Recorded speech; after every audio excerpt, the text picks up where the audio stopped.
hoy se cumplen 30 años de aquella tragedia, de aquella masacre, de aquel atentado terrorista que la organización terrorista ETA cometió un viernes a las 4:08 de la tarde de 1987.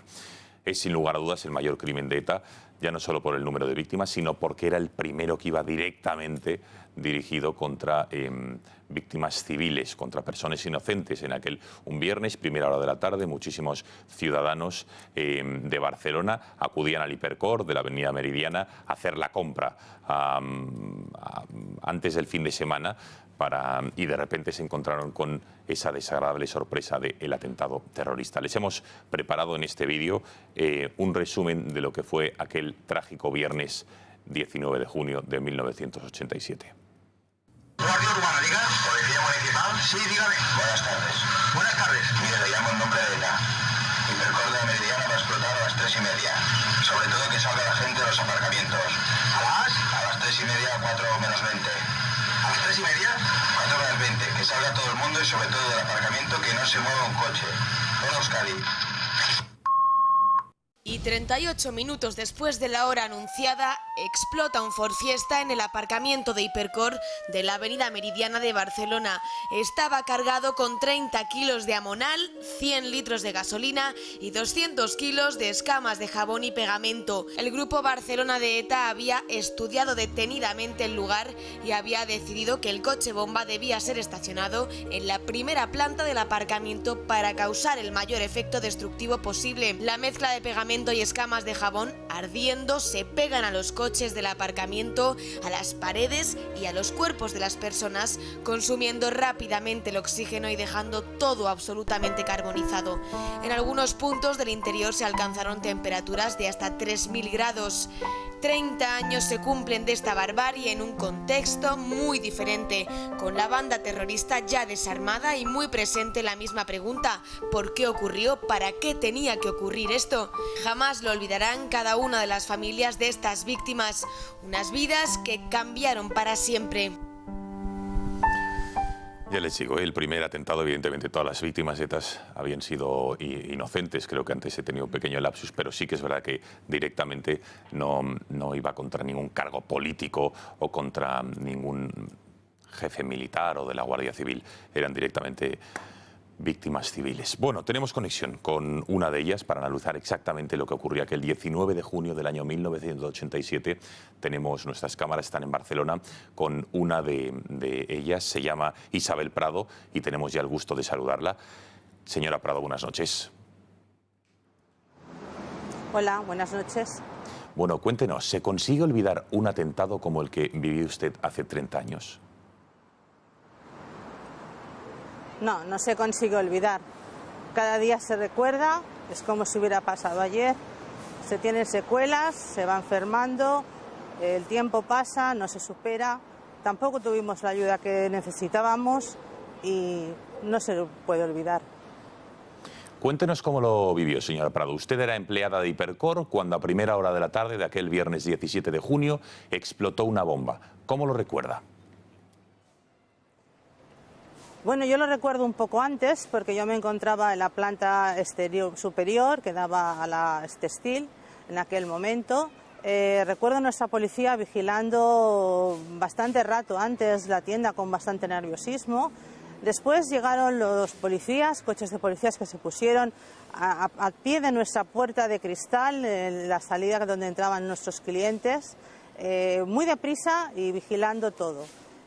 Pasado un tiempo, no te podría decir exactamente cuánto, pusieron 10, un cuarto de hora, se registró, se supone que todo el centro, y nosotros teníamos que estar tranquilos. Los clientes querían salir, los clientes entraban y la máxima normalidad. En principio no había ningún problema. En cuanto vimos que la policía se retiraba, consideramos que, o dimos por supuesto, que no teníamos ningún peligro. El problema fue, pues, 8 minutos después o 10, cuando saltamos por los aires. ¿Cómo consiguió entonces, señora Prado, salir usted de ahí? Porque entiendo que aquello debía ser un caos en el que reinaba el pánico. Dice usted que saltaron por los aires. ¿Qué recuerda de esos momentos y sobre todo de qué pasó a continuación? Bueno, yo lo que recuerdo es que dejo una compañera sentada en mi caja, yo tengo que, como cajera, ir a comprobar un precio. Me encuentro en mitad de lo que era la mitad de la tienda, en ese momento había una rampa central que conectaba con la planta inferior y aterrizo en el suelo con un zumbido espectacular, no recuerdo cuánto tiempo estuve en el suelo, sé que se me caían las placas del techo encima, sé que cuando yo conseguí abrir los ojos no veía absolutamente nada, me estaba ahogando completamente, era todo, y lo único que oía era chillidos, llantos, el horror que se puede sentir cuando alguien se está quemando y no sabe por dónde salir. A usted, señora Prado, ¿qué le pasó exactamente? Dijo que se cayó, veía cómo se le caía el techo, pitidos o zumbidos en los oídos. A nivel físico, exactamente, ¿qué más le pasó? A ver, yo físicamente en aquel momento no tuve nada, absolutamente ninguna gota de sangre. Lo que ocurrió es que yo salí porque sabía por dónde estaba la salida estaba hacia mi derecha, conocía perfectamente el centro. También tuve la ayuda de un bombero que me encontró a tientas, la verdad, porque empezaban a entrar entonces y me dijo sal por allí. Y yo conseguí salir por la puerta principal que estaba hecha añicos. Como te digo, no tuve en ese momento ningún problema de salud. Mis problemas de salud han ido a raíz de eso, porque no tuvimos ninguna atención sanitaria, no hubo ningún psiquiatra, no hubo ningún médico, no hubo nadie que nos atendiera. Y fuimos enfermando poco a poco. Todas las enfermedades han llegado hasta el día de hoy, que se acumulan y muchas. ¿Qué tipo de enfermedades, señora Prado? ¿Cuáles son las consecuencias de un síndrome, evidentemente, que como es postraumático, de haber vivido un atentado de este tipo? ¿Qué le ha pasado después con el paso de los años? Bueno, pues lo que me ha pasado es que psiquiátricamente estoy hecha polvo, tengo muchos miedos, agorafobias, ataques de pánico, no soporto los oídos, no puedo entrar al metro, no puedo entrar en zonas donde hay mucha acumulación de gente, no puedo ir a lo que sea un local cerrado, ni teatros, ni cines, porque me recuerda absolutamente la oscuridad, para mí es un grave problema.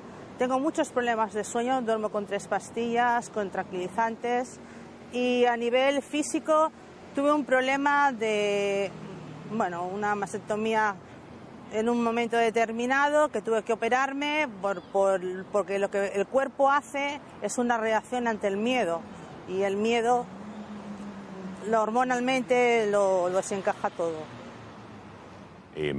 Señora Prado, ¿qué siente cuando rememora lo que ocurrió aquel 17 de junio? Entiendo que no debe ser nada fácil, ¿no? No es nada fácil y aparte de no ser fácil, es que yo lo recuerdo como si fuera ayer. Entonces, hay gente, cuando vas a los médicos, cuando vas a personas que crees que te van a entender, no te entienden porque lo primero que te preguntan es la pregunta típica, qué pena, dónde has estado, tan joven, pero no te saben tratar, no te saben ayudar en ese momento, no nos supieron ayudar y siguen. Si no ha venido nunca nadie a decirnos cómo estamos, qué médicos son los adecuados que tenemos que ir, porque tiene que haber médicos especialistas en atentados terroristas. En aquel momento, gracias a que nosotros no los tuvimos, por decirlo de alguna manera, en esa masacre, hoy en día sí que los tienen. Pero nosotros no hemos tenido esa suerte. Y yo pediría al Estado y pediría a la persona pertinente que nos ayudaran.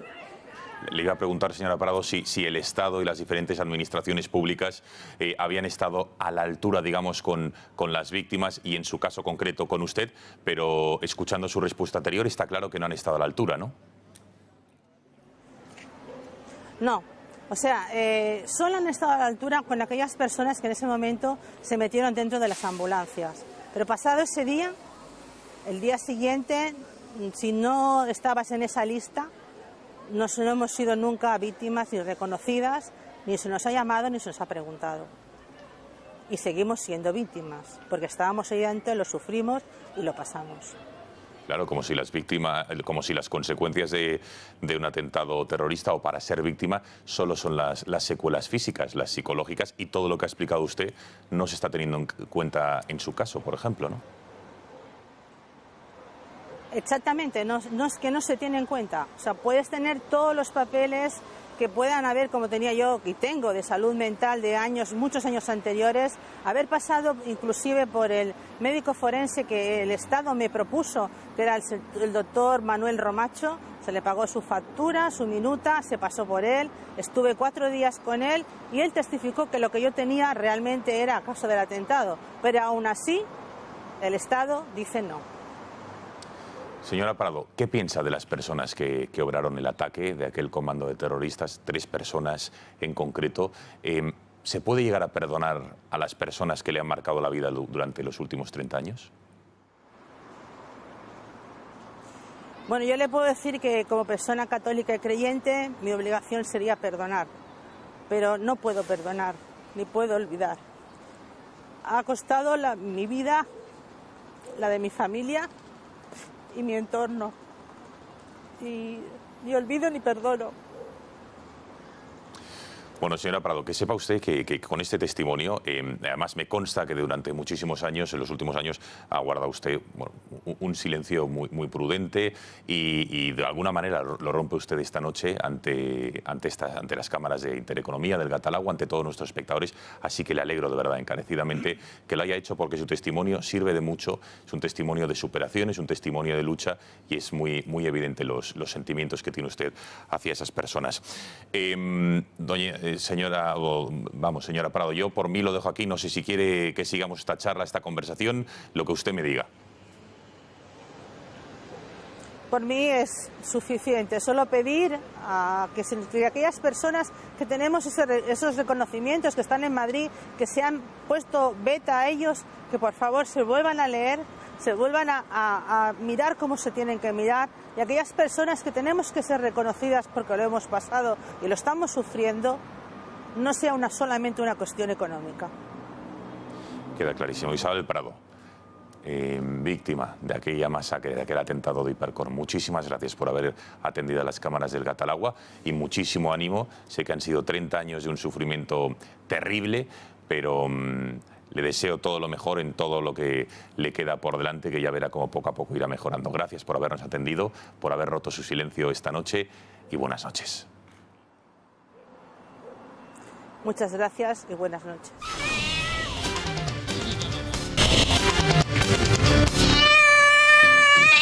Bueno, ¿qué palabras, reflexiones podemos hacer de este 30º aniversario, del testimonio de Isabel, que desde luego ha sido duro, el que el Estado ya se sabía que no había estado a la altura en muchas ocasiones, pero más con las personas que no tenían secuelas físicas directamente las había ninguneado, como nos ha dicho Isabel, cuando vivir un atentado desde luego deja secuelas psicológicas, sobre todo para siempre, a todo el mundo, independientemente de que físicas quizá ella tuvo la suerte de no tenerlas.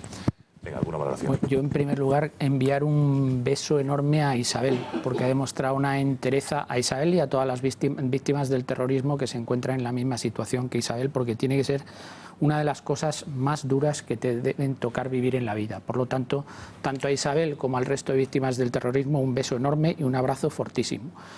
Me parece de una pertinencia total y absoluta traer el testimonio de Isabel cuando se cumplen 30 años de esta barbaridad cometida por ETA, porque es que ahora, sobre todo la gente joven, piensa que esto de ETA pues es una cosa del pasado, que es unos chicos que hacían locuras, pero etcétera, etcétera, que por cierto era lo que se pensaba en aquel momento en el País Vasco y en el resto de España, porque lo que pretendió ETA y la primera vez que se hizo fue a través de este atentado de Hipercor, era lo que ellos llamaron la socialización del conflicto, ¿no? Es decir, que la sociedad notase miedo, amedrentar a la sociedad y que la sociedad se sintiese también víctima de terrorismo, que viviésemos todos con miedo. Y ese también fue el principio del fin de ETA, porque tuvo que enfrentarse socialmente. A partir de ese momento, cuando empezaron los atentados indiscriminados, no solo antes atentaban contra los policías y la Guardia Civil, bueno, parecía una cosa que no iba con nosotros. Esto era de la Guardia Civil y de la policía, de los agentes de las fuerzas y cuerpos de seguridad del Estado, pero ETA quiso ir un poquito más allá y enfrentarse a la sociedad en su conjunto para ver si sacaba réditos políticos. No lo consiguió porque tuvo a la sociedad enfrente. Poco a poco la sociedad vasca fundamentalmente se fue movilizando. El culmen fue precisamente el atentado contra Miguel Ángel Blanco y ETA fue perdiendo apoyo social.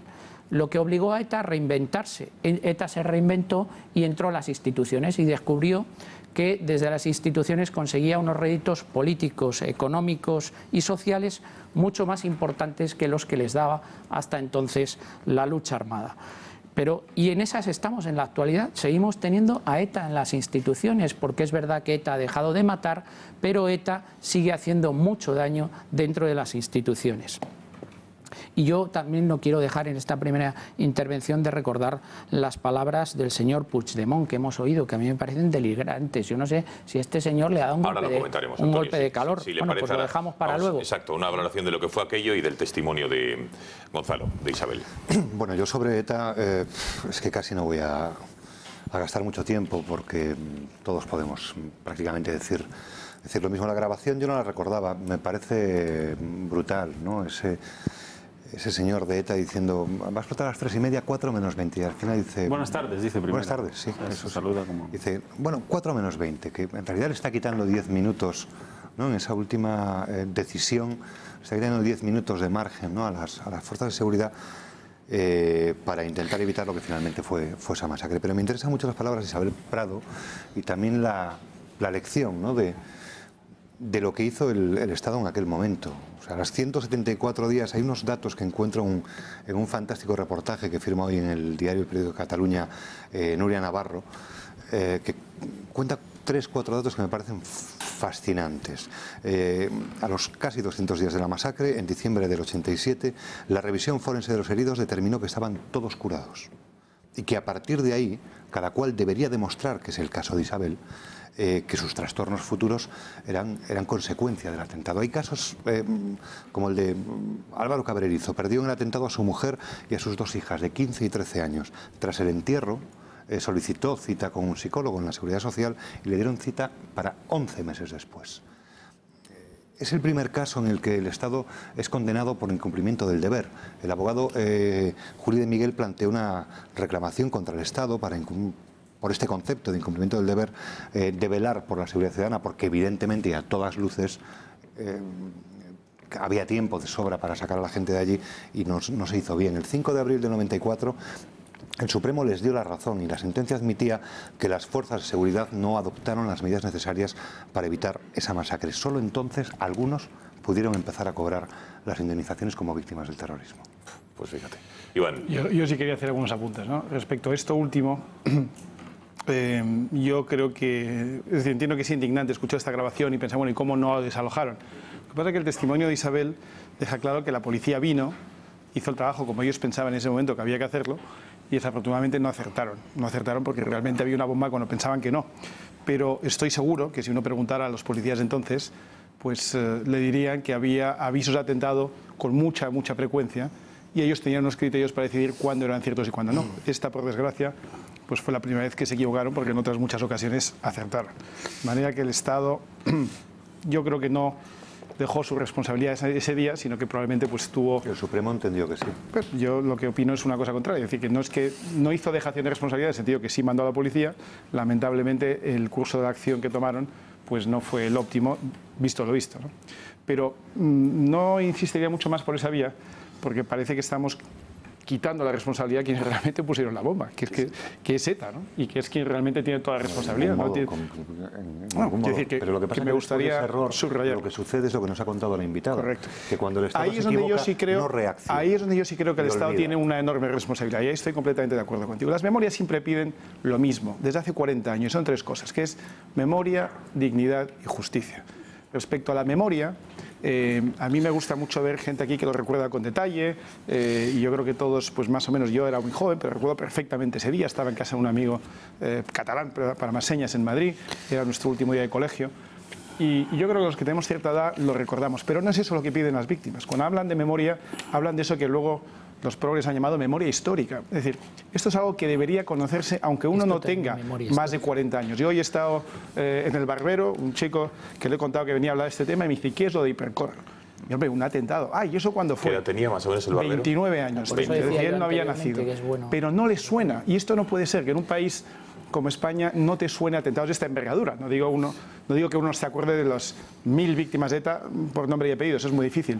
Pero en Estados Unidos, por poner ejemplo, si uno dice Oklahoma City y dice entidad estatal, inmediatamente se acuerda de la bomba de Oklahoma, porque eso está engranado en la memoria colectiva. Eso es un atentado no contra los muertos que hubo en ese atentado, sino es un atentado contra el conjunto de la sociedad, contra el conjunto de la nación. Y en España no hemos sido capaces de, digamos, desarrollar esa memoria colectiva. Por lo tanto, de las tres cosas que piden, la primera, que es la memoria, las víctimas no lo tienen. La dignidad tampoco la tienen. Esta señora lo estaba explicando con mucha claridad. No le aceptan el desorden de estrés postraumático como una enfermedad que es una enfermedad demostradísima. Vuelvo al ejemplo de Estados Unidos. Existen hospitales dedicados a los militares que sufren solamente esto, estrés postraumático, por haber estado en una zona de conflicto, una zona de guerra, y por supuesto que esto tiene que estar tratado y por supuesto que merece todas las ayudas del Estado. Yo creo que el Estado tiene que estar para muy poquitas cosas en la vida, pero si para algo tiene que estar, además de para ofrecer seguridad, es sin duda para ofrecer su apoyo, su ayuda y nuestra solidaridad médica, psiquiátrica, a todas las víctimas, que son lo mejor de nuestra sociedad. Y por último, lo tercero que piden, justicia. Obviamente tampoco podemos hablar de que se haya hecho justicia a las víctimas. Justamente una semana después de que hayan soltado a la tigresa, pocos meses después de que hayan soltado a 70 violadores, asesinos, terroristas, algunos de los cuales, por cierto, han reincidido. Me refiero a un violador que se atrapó la semana pasada. Todo como consecuencia de una negociación política. Y por eso cuando decimos que ETA ha sido derrotada, si uno pregunta a las víctimas, le dirán con total claridad que ETA no ha sido derrotada, porque ETA, al final, poco a poco ha ido consiguiendo sus objetivos. Han sacado a sus terroristas más sanguinarios de la cárcel, han vuelto a tener marca y representación política legalizada, han vuelto a ocupar las instituciones, hoy están cobrando de nuestros impuestos. Han ido consiguiendo sus objetivos y para ello los grandes sacrificados han sido las víctimas del terrorismo. Venga, Balbás y Benjamín. Bueno, yo creo que la ETA en España ha sido un problema no solo social y político y económico, es un problema de dignidad personal y política de la gente. O sea, no se puede permitir que el Estado, en un fallo de seguridad, que no han sido muchos, porque la verdad es que la lucha contra ETA ha sido un ejemplo en toda Europa, no indemnice a la gente que está clarísimo que ha estado en esos atentados, se les ha escondido. Eso es ya no dignidad personal, dignidad social. A los hijos, ha sido, eso deberíamos recuperarlo, sobre todo en el momento que se ha hecho una negociación con ETA, porque ha sido con ETA, con Bildu, que está no en las instituciones. En esta legislatura un poco menos, pero anterior en casi todas. Tenía casi el 50% de los ayuntamientos del País Vasco. O sea, ¿cómo que en todas las instituciones? Ha sido el líder de la oposición frente al PNV en casi todos los lados. Porque el PNV tiene al PSOE allí en coalición, por eso le ha quitado el ayuntamiento de San Sebastián y de Guipúzcoa. Pero en el anterior mandato tenían Guipúzcoa y San Sebastián. Enteritos, enteritos. Entonces, claro, eso frente a las víctimas de ETA, que han sido pues entre 900 y 1000, según como lo cuentes, de las cuales 250 no están ni esclarecidas, yo creo que un gesto del Estado, que en términos económicos es pequeño, pero en términos sociales es muy importante, claro, para la gente, debería arreglarse moral, el esconder moralmente, social y políticamente a las víctimas del terrorismo. Sí, yo la verdad es que hablando un poco de la memoria, ¿no?, que creo que es muy importante, hoy lo que más me ha repugnado todo el día es un tuit que ha puesto Arnaldo Otegi, ¿sabes?, ese hombre de paz, que hay que recordar que Arnaldo Otegi está condenado por terrorismo, es un terrorista que está todavía cumpliendo condena, porque permanece sobre él la pena de inhabilitación. Es verdad que la de cárcel ya la ha cumplido, pero todavía tiene la pena de inhabilitación por pertenencia a banda armada. O sea que es un terrorista cumpliendo condena, por dejarlo claro. Y ha dicho lo siguiente: hacemos nuestro el dolor de las víctimas de Hipercor. Nunca debió ocurrir, nunca. Un tuit que así, según lo lees... Vamos a escucharlo, parece... porque tenemos la versión, digamos, verbalizada de ese tuit del propio Arnaldo Otegi. Le escuchamos. Porque queremos ser prudentes en eso. Porque a veces tenemos la impresión de que nuestra presencia no favorece las cosas, sino que las entorpece.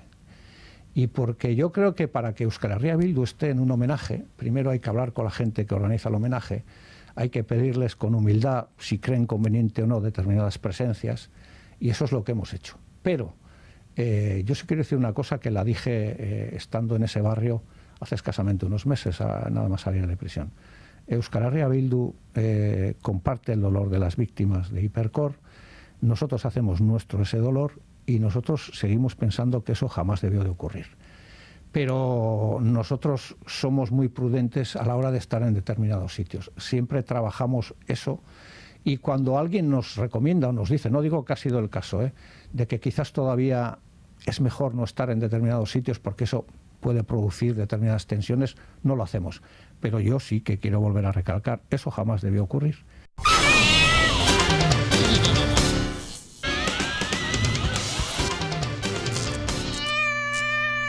Vamos a saludar a Raquel Tejero, que es periodista de OK Diario, para que nos explique una de las noticias del día, sin lugar a dudas, que es que Podemos vetó, literalmente excluyó, llámenlo como quieran, a 6 medios de comunicación ayer lunes a un desayuno informativo off the record, es decir, sin micrófonos, que había planteado.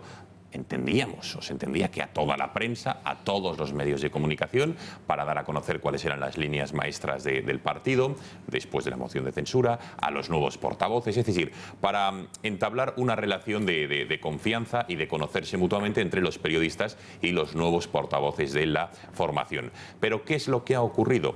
Que 6 medios de comunicación, entre ellos OK Diario, El Independiente, El Periódico de Cataluña, La SER, por ejemplo, el periódico El País, intentaron acreditarse para acudir a este acto que había convocado Podemos con la prensa, pero se encontraron con la negativa de la formación a acudir a este evento. La verdad es que no deja de chocar que los de Podemos convoquen a la prensa y luego veten a algunos de sus miembros para hablar de ello. Bueno, para analizar y saber más detalles de este veto a estos 6 medios de comunicación, tenemos conexión con la redactora de uno de ellos, se llama Raquel Tejero, de OK Diario. Raquel, buenas noches. Buenas noches, Gonzalo. Bueno, ¿por qué crees que Podemos os ha vetado a estos 6 medios de comunicación al desayuno de ayer en el que quería dar a conocer sus nuevos portavoces? ¿Qué crees que ha ocurrido? Porque os convocan por un lado, después os vetan, os dicen que no. ¿Por qué estos 6 habéis quedado fuera? Bueno, las razones exactas yo las desconozco. Es cierto que tanto una compañera como yo las preguntamos en rueda de prensa y no se nos contestaron apropiadamente. Lo único que sé es que los compañeros que fueron vetados y yo hacemos simplemente nuestro trabajo, cubrimos a un partido político, que en este caso es Podemos, de la misma manera que cubriríamos a otro, como el Partido Popular, Ciudadanos o el Partido Socialista. Por eso, entonces, tú cubres habitualmente la información de Podemos para OK Diario. ¿Cómo es el trato diario que recibes por parte de sus políticos y responsables de prensa? El trato es bastante bueno, tanto como los responsables de prensa como con los políticos. No tengo ningún problema. Es cierto que a veces hacemos preguntas que no nos responden o nos responden de una manera demasiado escueta. Es cierto que yo tampoco puedo esperar grandes informaciones por parte del partido, pero la relación en general es bastante buena, la verdad. Bueno, vamos a recordar un episodio que te pasó a ti misma en el famoso autobús de La Trama, cuando preguntaste por las revueltas de Venezuela a Monedero y él te contestó de la siguiente manera. Me gustaría saber tu opinión acerca de lo que está ocurriendo los últimos días en Venezuela y el asesinato de ese joven de 17 años por parte de las fuerzas de Maduro. Lo que no termino de entender es la relación entre la primera parte y la segunda. Simplemente con que me respondas a la pregunta me vale. Digamos que lo que te interesa es, como suele ser común, hablar de Venezuela en vez de hablar de la trama. No, a mí me interesa hablar de la trama, por eso estoy ¿Por qué aquí. me preguntas por la trama? Ah, porque eso ya lo has contado tú. Ahora me gustaría saber tu opinión de esto. Venezuela de nuevo, ¿eh? De nuevo. Te contesto si me dices cómo se llama el presidente de Portugal. Ah, o sea que estás intentando ver mi nivel de conocimiento. No, digo, como te preocupa la política internacional solamente por saber si tenías... Hombre, me preocupa bastante. Me preocupa sobre todo cuando hay muertos. Bueno, Raquel, ¿cómo viviste este episodio con Monedero? Bueno, la verdad es que este polémico episodio que salió en varios medios de comunicación, yo simplemente estaba haciendo una pregunta que creía que venía a cuento en ese momento porque era justo el momento donde estaban empezando las revueltas en Venezuela, estaban ocurriendo los primeros asesinatos por parte de las fuerzas de Maduro y simplemente creí que era el momento para preguntarle a uno de los exdirigentes del partido su opinión acerca de ello. Él intentó ridiculizarme haciéndome una pregunta que no venía a cuento porque al final yo soy la periodista y él es el político que debe responder y bueno, simplemente se quedó en una anécdota. Bueno, anécdotas al margen. Raquel, ¿crees que Podemos cree en la libertad de prensa, en la pluralidad de los medios de comunicación? Lo digo porque Echenique ha dicho hace poco que hay que indagar a fondo en los accionistas de los medios de comunicación privados si queremos una prensa de calidad. Esto ha dicho Echenique. Si cree en la libertad de prensa, la verdad es que lo disimula bastante bien, sobre todo en los últimos tiempos, donde hemos tenido momentos hasta en los que la Asociación de Prensa de Madrid ha tenido que darles un toque de atención para que tuviesen un poco más de respeto con los medios de comunicación, que quizás somos un pelín más críticos con ellos. Y bueno, la verdad es que el respeto lo tienen, depende de la etapa, pero en este momento la verdad es que es bastante deficiente. Gracias, Raquel, y buenas noches. Muchas gracias, Gonzalo. Bueno, la verdad es que la relación de Podemos con los medios de comunicación desde sus inicios ha sido bastante polémica. Lo hemos recopilado en un vídeo porque van a ver que no es la primera vez que Podemos tiene altercado, rifirrafe con la prensa. Vean. La denuncia de la Asociación de la Prensa de Madrid, en la que se acusa a Podemos de acosar y amenazar a periodistas, salía a la luz el pasado mes de marzo y estuvo y está aún en boca de todos. Se sentían acosados y intimidados por un sistema de crítica sistematizada. La presidenta del colectivo de periodistas así lo aseguraba públicamente. El País dijo haber constatado un mensaje por escrito que decía "o eres tonto" y habla de una supuesta intimidación, como escribas esto te voy a destruir, intimidación de la que no hay registro porque fue verbal. El Independiente, también sin citar fuentes, habló de otra afirmación que supuestamente tuvo lugar cara a cara. Ten cuidado con lo que escribes, vas a buscarte problemas, y otros mensajes privados con insultos que dicen no reproducir para preservar el anonimato de los profesionales. Álvaro Carvajal, o alguien que no fue Álvaro Carvajal, o fuentes internas de Álvaro Carvajal, vino a contar una vez: tengo que conseguir que haya muchas noticias que vayan a la portada. Pero claro, si yo trabajo en el diario El Mundo, es imposible que yo consiga colocar en la portada. Podemos lo hace todo muy bien. Y de los periodistas que pidieron amparo profesional, que denunciaron acoso, chantaje e intimidación, ni rastro por el momento, pero algunos sí hicieron público ese acoso en Espejo Público. Cuando sacamos algún tipo de información que a Podemos no le gusta, pues vemos ese ataque por parte de esas brigadas, no solo en Twitter y en Facebook, sino también en los comentarios de las propias noticias. ¿Sabes cómo se llama el presidente de Portugal? El actual presidente de Portugal. ¿El que toma posesión hoy? Ahora me pillo.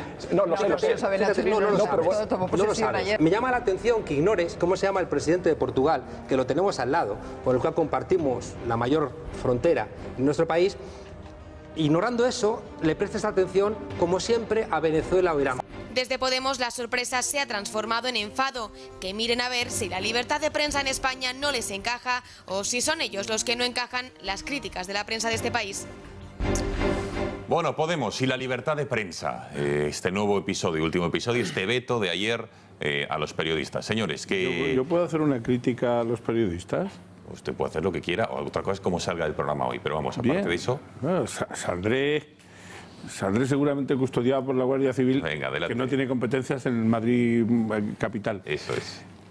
A ver, si en esas ocasiones, lo digo aquí en Estados Unidos o donde sea, en que comparece un señor, un político, del partido que sea, y dice, mire, yo les he citado aquí, pero les voy a leer un comunicado, les voy a decir no sé qué, y no admito preguntas.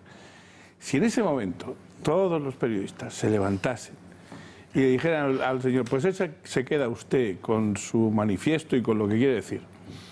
De igual manera, si cuando alguno de estos pseudodemócratas no admite la presencia de un medio de comunicación, de uno solo, no ya de 6, de uno solo, todos los demás periodistas reaccionasen de una manera absolutamente corporativa, no corporativista, institucional, en defensa de la libertad de expresión, de información, de opinión, si eso se produjera así, yo creo que se acabaría el problema seguro. Lo que ocurre es que me parece a mí que de solidaridad en la profesión periodística, en la de abogados tampoco mucho, pero en la profesión periodística los abogados por lo menos guardamos la forma, salvo cuando nos tenemos que pelear en estrados. Pero, oye, de verdad, los periodistas tenéis, y lo digo no para los que estáis aquí solamente, sino para los que me puedan escuchar, oír o entender, tenéis que hacer un poquito de examen de conciencia, joder, darles un escarmiento a estos aprendices de demócratas, dejadles absolutamente con el culo al aire, que es la única manera de que aprendan, ¿o no?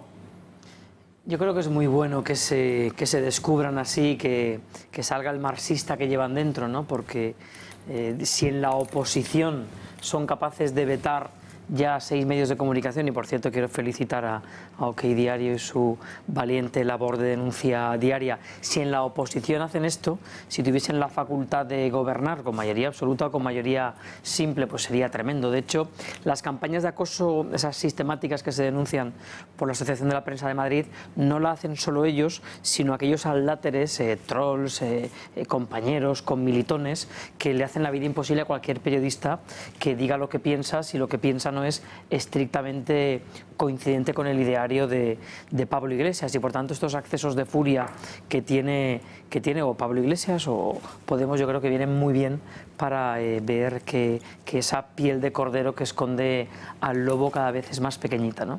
Es un comportamiento nada sorprendente, es un comportamiento que tiene una continuidad con todo lo que ellos vienen haciendo desde hace ya años, y que lógicamente han heredado de lo, bueno, pues de lo que son, es que está en su naturaleza, no pueden evitar ser como son.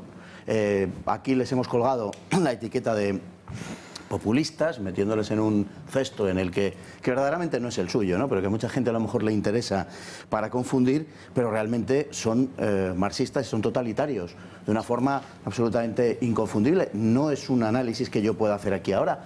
Es que lo ha dicho Pablo Iglesias en numerosas ocasiones, y yo en esta misma mesa he leído textos de Pablo Iglesias al respecto. Son una gente que se ha dado cuenta, estando en la ultraizquierda, en la extrema izquierda, que se ha dado cuenta de que con las viejas banderas, con los viejos símbolos no van a ninguna parte, y que tienen que adoptar un modo diferente de obrar en el seno de la sociedad y dirigirse a la gente de otra manera, lo cual les ha granjeado una cierta oposición por parte, a su vez, de la ultraizquierda más ortodoxa, vamos a decirlo así. Pero su naturaleza ideológica es la que es, y no hay que darle más vueltas al asunto. Y digo que no es sorprendente su comportamiento porque en las redes sociales actúan como una auténtica jauría. Como una auténtica jauría, es decir, ellos detectan una debilidad o van a por una presa y van todos, uno detrás de otro, a por ese objetivo, ¿no? Tienen un sinfín de cuentas que son falsas, que utilizan simplemente con ese propósito, mediante alias o nicks, como se dice ahora, para meterse con determinadas personas que les puedan ser incómodas. Hablas de ataques organizados. No, absolutamente organizados, pero sin el menor género de dudas. Claro, ¿qué esperamos de un tipo, como veíamos ahí a Monedero, ¿no?, saliendo por la tangente de una manera ridícula, sencillamente, que decía que cuando dudes, compañero, piensa en lo que haría Chávez. Piensa en lo que haría Chávez, ¿no? Entonces, bueno, pues ¿qué esperamos si le preguntan por Venezuela? Pues que salga pues diciendo que sí, ¿sabes quién es el presidente de Portugal? Y cosas así. Y no hay más que ver cuál es su reacción. Ellos utilizan los epítetos más duros, los insultos más descarnados en las redes, naturalmente siempre amparados en ese anonimato que es clásico de, bueno, pues de los que no dan la cara, y, en fin, podemos calificar abiertamente de cobardes. Pero cuando ellos reciben un poquito de esa misma medicina, entonces ponen el grito en el cielo. Véase, a modo de ejemplo, sencillamente, lo que hicieron el otro día en el Parlamento con la moción de censura, cuando, en fin, no es precisamente santo de mi devoción, pero cuando el señor Hernando hizo un comentario tangencial acerca de la relación que mantenían dos de ellos. Relación que, por otra parte... Dos de ellos, número 1 y número 2 en el Congreso. Número 1 y número 2, relación que, por otra parte, no esconden en absoluto, y de la que muy poca gente creo que tiene dudas, que obedece el hecho de que Irene Montero sea el número 2, que obedece a esa relación, como a esa relación en su día obedeció la promoción de esta chica de Rivas Vicia, Tania Sánchez. Tania se llamaba así, ¿no? Sí. Bien, y su desaparición probablemente también obedece a esa relación o su ausencia, ¿no? Entonces esto lo piensa muchísima gente en España, pero al parecer estas cosas no se pueden decir porque pretenden instaurar una auténtica tiranía en los medios que hasta el momento, hay que decirlo, no les va mal. Sí, pero y de Pablo hecho... Iglesias se refería a la relación entre el señor Aznar y la señora Botella ¿Cómo se refería? Pero bueno, Miguel, vamos, de una manera Miguel, absolutamente... y cuando ofreció en el Parlamento, por supuesto que es verdad, pero es que en el propio Parlamento, en el mismo sitio, en el lugar de los hechos, en el lugar de autos, Pablo Iglesias ofreció su oficina para que Andrea Levy y un podemita tuvieran una relación, pues me imagino que no se referiría a jugar a las damas o al dominó, ¿no?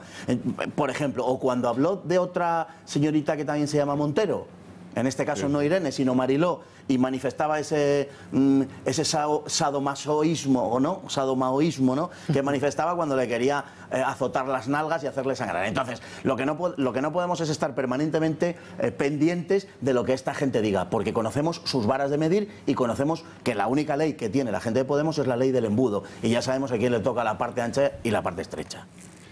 Rafa, Sí, bueno, yo estoy con Fernando en que no debería sorprendernos que a un partido como Podemos, que tiene las referencias ideológicas y políticas que tiene, le incomode y le moleste la libertad de prensa. A veces lo disimula mejor, a veces lo disimula peor, a veces no lo disimula, cuál es el caso de Monedero, entre otras cosas, por eso está ahora mismo fuera del partido, porque disimula mal esa pulsión totalitaria que tiene Podemos. No estoy hablando, ojo, conozco a muchos votantes de Podemos, no estoy hablando de las masas de votantes, estoy hablando de la guardia pretoriana de Pablo Iglesias, que están todos forjados en la Universidad Complutense en Somosaguas, y que han nacido bebiendo de las ubres del marxismo y del leninismo, dicho por ellos. Entonces, no debería sorprendernos que la libertad de prensa les incomodara. Esto nos sorprende a todos porque estamos acostumbrados, mal que bien, a disfrutar las más de las veces, o tras padecer un sistema político que con sus imperfecciones pues facilita la libertad de prensa. Yo creo que nunca hemos visto a un partido como el PP, como el PSOE, como Ciudadanos, como el PNV, como Coalición Canaria vetar de manera tan explícita a los periodistas incómodos. Esto es inédito, pero ha llegado Podemos, que es un restyling del viejo Partido Comunista de España, luego tuvo una evolución Izquierda Unida, y estos son, con perdón de la expresión, los mismos perros con distintos collares, de manera que nada de lo que sorprenderse. Pero los periodistas... Un segundo, Miguel, vamos a hacer referencia a lo que decía el propio Miguel y Fernando. Vamos a recordarlo, cómo se refería Pablo Iglesias a Ana Botella, por aquel entonces alcaldesa de Madrid, y también cómo desde la tribuna del Congreso de los Diputados ofrecía su despacho a su compañero de partido y a una diputada del Partido Popular. De Ana Botella, que representa todo lo contrario a lo que han representado las mujeres valientes en la historia. Es la que encarna ser esposa de, nombrada por, sin preparación, relaxing cup of café con leche, y además belicista. Una mujer cuya única fuerza proviene de ser esposa de su marido y de los amigos de su marido. Me preocupa, aunque en el fondo no tanto. Silencio, por favor.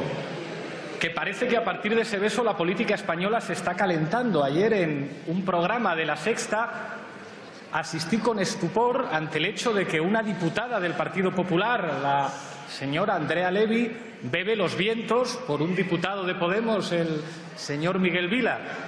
Y les aseguro algo, no está entre mis funciones como presidente de mi grupo parlamentario controlar la virtud de mis diputados, sino garantizar su felicidad. Así que, si quieren ustedes conocerse, pongo a su disposición mi despacho. Miguel Ángel Ferrero. Sí, bueno, esto la verdad es que es más terrible de lo que en principio parece, ¿no? Porque el desprecio a la libertad de expresión pues es un desprecio que pone en jaque a toda la democracia.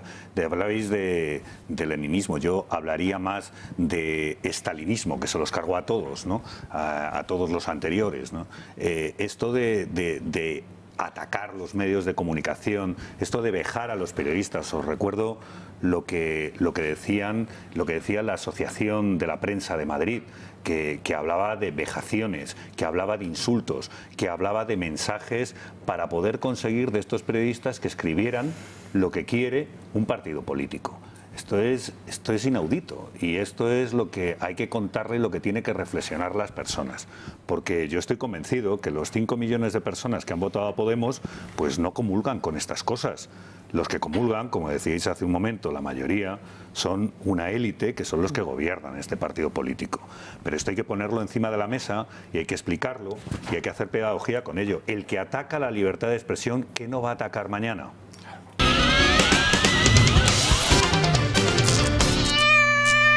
Vamos a tratar un asunto preocupante y es la imputación de 2 concejales del Ayuntamiento de Madrid, ni más ni menos que Carlos Sánchez Mato, el de Economía, y su compañera de consistorio, que es Celia Mayer. Se les imputa, el juez, 3 delitos, a saber, malversación de fondos públicos, prevaricación y delito societario en dicho proceso. Ahí es nada. Y de momento, hoy, más de 24 horas después de su imputación, siguen en sus cargos y no han dimitido, pese a lo que decían, ojo, tanto la alcaldesa de Madrid hace unos años como el propio uno de los imputados, Sánchez Mato, hace unos meses. Vamos a escuchar lo que decían recientemente tanto uno como otro. Si una persona está imputada, como hablaba antes, no tiene la obligación de decir la verdad ante el tribunal. Ahí se parece que se presenta una contradicción. No, es que alguien a quien se le achaca algo que puede resultar un delito debe inmediatamente dejar su cargo de político, porque si no está incumpliendo la relación de verdad y de explicación y de justificación que le corresponde con los ciudadanos. Esperamos que esos aires de regeneración con los que algunos o algunas se llenan la boca, pues tengan efecto real a la hora de, de la toma de decisiones para que ninguna persona investigada por delitos de malversación de caudales públicos o delitos societarios que han causado daño al común, como decía mi compañera Rita, sigan realizando funciones públicas. Bueno, decía Manuela Carmena, hacia un representante público se le achaca un delito. Bueno, pues a estas 2 personas, 3, no 1, sino 3. Dicho lo cual, les hemos preparado un pequeño informe recapitulando, por qué se les imputa estos 3 delitos tanto a Sánchez Mato como a Celia Mayer. Carlos Sánchez Mato y Celia Mayer, concejales del Ayuntamiento de Madrid, acusados de malversación de caudales públicos, prevaricación y delito societario por el convenio firmado entre el Ayuntamiento y el Mutua Madrid Open. Según consta en el escrito del Juzgado de Instrucción número 21 de Madrid, ambos ediles tendrán que declarar como investigados el próximo 18 de septiembre, al igual que la exconsejera delegada de Madrid Destino, Ana Varela. Según la querella del PP, los 3 responsables municipales se encargaron a dedo 2 informes externos de 50.000 euros para denunciar el convenio de gestión del torneo de tenis sin el conocimiento de la alcaldesa Manuela Carmena, que posteriormente los destituyó del Consejo de Administración de la empresa pública. Por tanto, no vamos a plantearnos eso de momento, dados los resultados. Que es muy clara la posición, no de Celia y la mía, la de todo el equipo de gobierno. Ambos concejales han comparecido por la tarde en rueda de prensa y han descartado que vayan a dimitir porque consideran que su actuación no incumple el código ético de Ahora Madrid. Bueno, hoy Pablo Iglesias, el secretario general de Podemos, ha justificado el hecho de que no dimitan estos 2 concejales porque, en síntesis, asegura que como estos están persiguiendo la corrupción del Partido Popular, a ellos se les persigue por eso. Iglesias, ¿deben dimitir los 2 concejales del Ayuntamiento de Madrid que han sido imputados? Todo lo contrario, lo que han hecho Celia y Carlos ha sido investigar la corrupción y precisamente les atacan y les denuncian por investigar la corrupción, por actuar conforme a derecho, haciendo una cosa que no podían hacer los servicios jurídicos del Ayuntamiento, que era un informe para investigar la corrupción vinculada a periodos del Ayuntamiento en manos del Partido Popular. Por eso el Partido Popular está tan nervioso. Creo que han tenido un comportamiento ejemplar. Percival Manglano, concejal del Partido Popular en el Ayuntamiento de Madrid. Muy buenas noches. Hola, buenas noches. ¿Qué tal? ¿Cómo está? ¿Todo en orden? Todo bien, gracias. Bueno, cuéntenos, ¿qué le parece que no dimitan estos 2? Se puede estar en la calle. Ah, sí, bueno, desde luego no tiene frío, porque en otras ocasiones en invierno hemos conectado con usted con sensaciones térmicas bajo cero, con lo cual ahora con el calorcito no se puede quejar. Bueno, ¿qué le parece que no hayan querido, que no dimitan estos 2 concejales y que desde el aparato, desde Podemos, le han preguntado a Pablo Iglesias, deben dimitir y ha dicho todo lo contrario? ¿Cómo lo ve?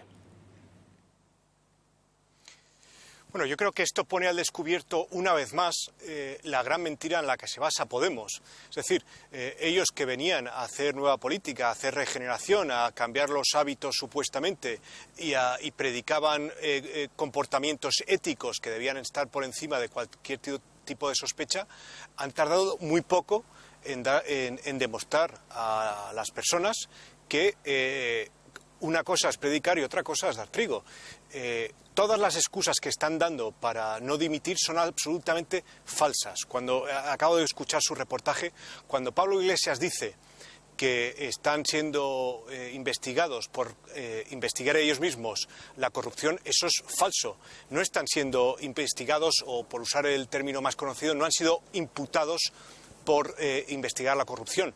Lo han hecho por malversación de fondos públicos, por prevaricación y por delitos societarios. Es decir, porque dedicaron 100.000 euros sin seguir los procedimientos administrativos adecuados a pedir informes hechos a medida que contradijesen lo que habían dicho los informes oficiales del Ayuntamiento de Madrid, conforme a los cuales no había ningún tipo de irregularidad en el convenio firmado con Open para la organización del Open de Madrid.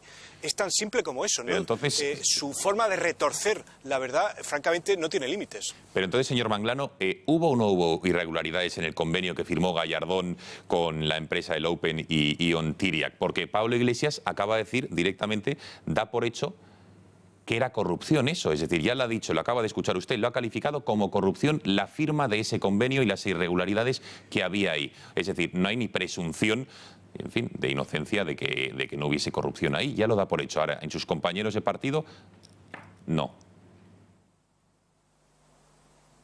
Bueno, déjeme decirle, si hubiese habido corrupción en ese convenio, la señora alcaldesa Manuela Carmena sería igualmente corrupta. ¿Por qué? Porque Manuela Carmena firmó la prolongación de ese convenio que ha traído el Open de Madrid este año a Madrid una vez más. Es que el convenio es prácticamente el mismo. Es el mismo, las condiciones son las mismas, exceptuando muy pequeños detalles. Es decir, que esto, y además ella misma lo ha dicho, Manuela Carmena, en declaraciones públicas, tanto ella como su mano derecha, Luis Cueto, que el convenio era adecuado para Madrid, que traía beneficios a la ciudad de Madrid por la proyección que este Open de tenis da a todo el mundo, y que, por lo tanto, estaba plenamente justificado firmar ese convenio. Bueno, pues lo único que ha hecho Carmena es continuar con los convenios que firmaron originalmente el equipo del gobierno del PP. Por eso es tan importante recordar que Sánchez Mato, cuando presenta esa denuncia en base a los informes que había pedido a dedo y saltándose los controles administrativos del Ayuntamiento de Madrid, lo hace a espaldas de la alcaldesa. ¿Por qué? Porque sabe que la alcaldesa es favorable a ese convenio. Y entonces, como él quiere encontrar algo, como sea, de irregular o incluso de corrupto en ese convenio, pide unos informes hechos a medida, y son esos la base de la denuncia que presenta ante la Fiscalía Anticorrupción, pero que, como se ha visto ahora mismo por la admisión a trámite de la denuncia del PP, puede ser que haya incurrido en delitos de malversación y de prevaricación. Señor Manglano, ¿qué cree que hemos escuchado a la alcaldesa de Madrid, que fue categórica hace 3 años en una entrevista televisiva? ¿Cree que va a forzar la renuncia, la dimisión de sus 2 concejales o no? Porque de momento no se ha pronunciado. Bueno, todo da a entender que se va a comer sus palabras tal y como las hemos escuchado hace un momento. Ella en el pasado fue categórica diciendo que cualquier político que fuese imputado debía dimitir porque la imputación da pie a que se mienta, y un político no debe mentir, aunque sea para defender sus intereses procesales en el ejercicio de un proceso penal. Bueno, esto ya no ocurrió con Rita Maestre. Acordémonos de que Rita Maestre no solamente fue imputada, fue procesada e incluso fue condenada en primera instancia. Guillermo Zapata, otro concejal del Ayuntamiento de Madrid, también ha sido imputado y tampoco dimitió. Ahora, estos son los 4º concejales del Ayuntamiento de Madrid procesados, y se han inventado una excusa para decir que el código ético no se aplica a ellos, y en todo caso es evidente que esa foto de 9 concejales respaldando a Sánchez Mato y a Celia Mayer da a entender que que la opinión de Manuela Carmena en esto y sus palabras pasadas no tienen absolutamente ningún efecto y ellos se han decidido por ella. Bueno, una última cuestión, señor Manglano, que no tiene nada que ver con el caso, pero no me resista a preguntarle a usted como que ha sido consejero de Economía. Bueno, el Banco de España, a bombo y platillo desde Podemos se están vanagloriando por los datos del Banco de España, que dice que Madrid lidera la bajada del endeudamiento. Sin lugar a dudas, en nuestro país, lo están diciendo desde Podemos. Pablo Iglesias el otro día dijo que desde Podemos, las ciudades del cambio, se puede reducir el endeudamiento y no endeudarse más, como dice el Partido Popular. 1.118 millones en un año, 257 millones en un trimestre. No sé si está de acuerdo usted con estos datos, si lo comparte o no, esa reducción de la deuda que dicen desde Podemos. A mí estos datos lo que me parecen son profundamente irónicos y sobre todo la reacción de Podemos. ¿Quién iba a decir que 2 años después de llegar al poder, de lo que más iban a vanagloriar en Podemos es en reducir la deuda? Ellos que se habían jactado de que los bancos eran prácticamente parásitos, que la deuda era ilegítima y que, como dijo Sánchez Mato en su momento, el 80% de la deuda municipal era ilegal. Lo dijo el señor Sánchez Mato. Bueno, pues al cabo de 2 años su mayor satisfacción es precisamente el haber reducido la deuda. Pero claro, ¿lo han hecho por decisión propia? Pues evidentemente que no. Si el Ayuntamiento de Madrid está reduciendo la deuda es por la ley Montoro, como es conocida, que fuerza a los ayuntamientos con superávit a amortizar deuda. Es decir, no tienen las manos libres para gastar el dinero como les gustaría hacer. Y es muy paradójico, porque una semana se están quejando de que Montoro no les deja gastar todo el dinero que les gustaría gastar y a la semana siguiente se vanaglorian de que están reduciendo la deuda. Oiga, es que lo segundo deriva de lo primero, es que están reduciendo deuda precisamente porque Montoro no les deja gastar en lo que les gustaría gastar. En fin, francamente es muy paradójico. Percival Manglano, concejal del Partido Popular en el Ayuntamiento de Madrid. Muchísimas gracias por haber atendido a las cámaras del Gatalagua y que tenga usted una fresca y agradable noche. Bueno, vamos a comenzar el análisis. Román, ¿qué te parece esta situación? Bueno, lo primero que hay que decir es que obviamente los códigos éticos de Podemos son de obligatorio cumplimiento por los demás partidos. No por ellos. Ellos establecen los códigos éticos y son para los demás, no para ellos. Y lo están demostrando con creces. Lo segundo es que Pablo Iglesias, hoy justificando porque no tenían que dimitir, ha contado la verdad de la historia. Cuando llegan al Ayuntamiento de Madrid, se quieren cargar el Máster Series, el Máster Tenis de Madrid, piden informes para ver si estaba bien hecho y resulta que estaba bien hecho. Y entonces dice él, hombre, es que este dinero se ha gastado en un informe para perseguir la corrupción porque los servicios del ayuntamiento no lo podían hacer. Efectivamente, los servicios del ayuntamiento no podían hacer el informe porque hubiera sido prevaricar, porque sería hacer un informe injusto a sabiendas, porque estaban bien hechos los convenios y los protocolos. Como necesitaban desacreditar la gestión anterior, cogen y lo hacen lo más burdo que se puede hacer, llaman a 2 amiguetes, esto es muy de la universidad. A ver, 100.000 pavos para cada uno y aquí, a medida del trabajo, está mal hecho el convenio con el Máster Tenis. Eso es lo que Pablo Iglesias llama investigar la corrupción.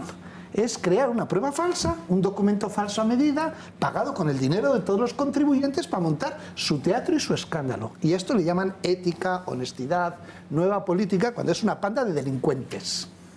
Y entonces lo que han hecho es eso, pero es que él en su explicación, muy académica, muy seguro, no, esto es lo que estamos investigando y por eso, no, lo ha contado muy bien. Entonces ese es el problema que tiene, que estos 2 concejales han delinquido gravemente porque han utilizado dinero de todos para encargar un informe a medida para intentar denunciar una gestión anterior. Es peligrosísimo. Eso es Pablo Iglesias. Y la jueza Carmena, si no les echa a estos 2 concejales después de lo que ha dicho, pone en enorme duda el sentido de la equidad y la justicia que ella tiene. Y es una exjueza. Habrá que revisar todas las sentencias de esta señora. Porque si este es el criterio de justicia y equidad de la jueza Carmena, porque es jueza, es un peligro público. Bueno, pues estos son los que han venido a salvar de la corrupción a España. Desde la corrupción, desde el delito y desde la manipulación informativa y soez de encargar informes para descalificar a la gente. Si nos quejamos cuando la UDEF y la UCO trabajan sobre suposiciones y no traen pruebas, más nos tendremos que quejar de los políticos que utilizan de manera torticera el dinero público para hacer documentos que sirvan para perseguir a los demás. Bueno, vamos a ver, que es lo que hacía referencia Román al código ético. Vamos a ver ese código ético de la página web que estaba de Ahora Madrid, que durante unos minutos desapareció. Porque, ojo, porque también ya se ha recuperado, nosotros también lo tenemos. Dice, el compromiso, se lo voy a leer textualmente, de renuncia o cese de forma inmediata de todos los cargos ante la imputación por la judicatura de delitos relacionados con corrupción, prevaricación con ánimo de lucro, y aquí es donde se están aferrando, porque dice que esa prevaricación que se les ha imputado, ninguno se ha lucrado, ni Sánchez Mato ni Celia Mayer, y es a lo que se están... Pero sus amigos sí. Ya, pero ellos dicen del cargo público que ellos no se han beneficiado o lucrado. Tráfico de influencias, enriquecimiento injusto con recursos públicos o privados, cohecho, etcétera, etcétera. Pero bueno, ante imputación de alguno de estos delitos, que están imputados por 3 de estos delitos, deben de emitir. Y misteriosamente María desapareció de la página web de Ahora Madrid.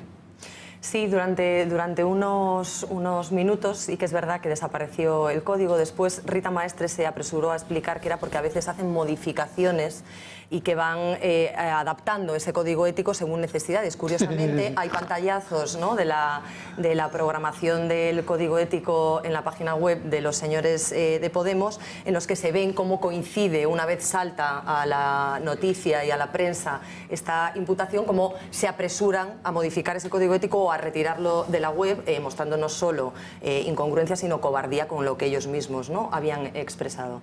Yo creo que aquí tenemos que tener claro que hay 2 tipos de imputados, ¿no? O sea, los imputados de Podemos, que son imputados buenos y presuntamente buenos, cosa, perdón, que celebro, porque nos estamos enfrascando con el ánimo de perseguir la corrupción, que está muy bien que todos tengamos un interés mayúsculo en hacerlo, y en esclarecer todos aquellos abusos y arbitrariedades que se están cometiendo por parte de los políticos en el ejercicio de sus funciones, nos estamos cargando la presunción de inocencia. Entonces, yo ayer celebraba que con motivo de esta imputación recuperásemos el sentido común y volviésemos a defender esa presunción de inocencia, fuesen los señores de Podemos los imputados o fuesen de cualquier otro partido, que ahí sigue habiendo un doble rasero.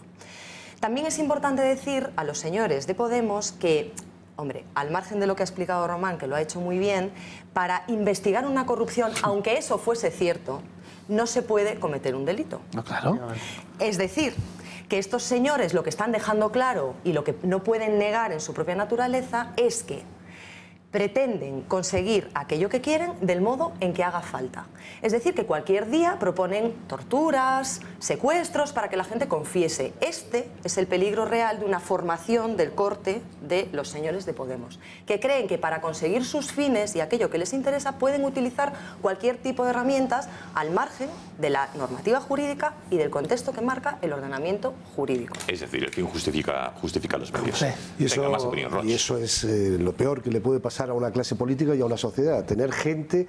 Lo que nos salva es que son malos en los dobles sentidos. Es decir, que son malos haciendo el mal, sí, pero son malos también luego como... Fabricándolo. O sea, porque son chapuceros, porque no consiguen sus fines, porque se les ve el plumero y porque... En fin, no quiero... Pero es que están dando muestras muy seguidas de ese espíritu, de ese aire... Por entendernos un poco comunista que tienen. Hace 2 días también no dejaban entrar a la mitad de la prensa, o a mucha prensa, a una rueda suya de... 6 medios en concreto vetaron, sí.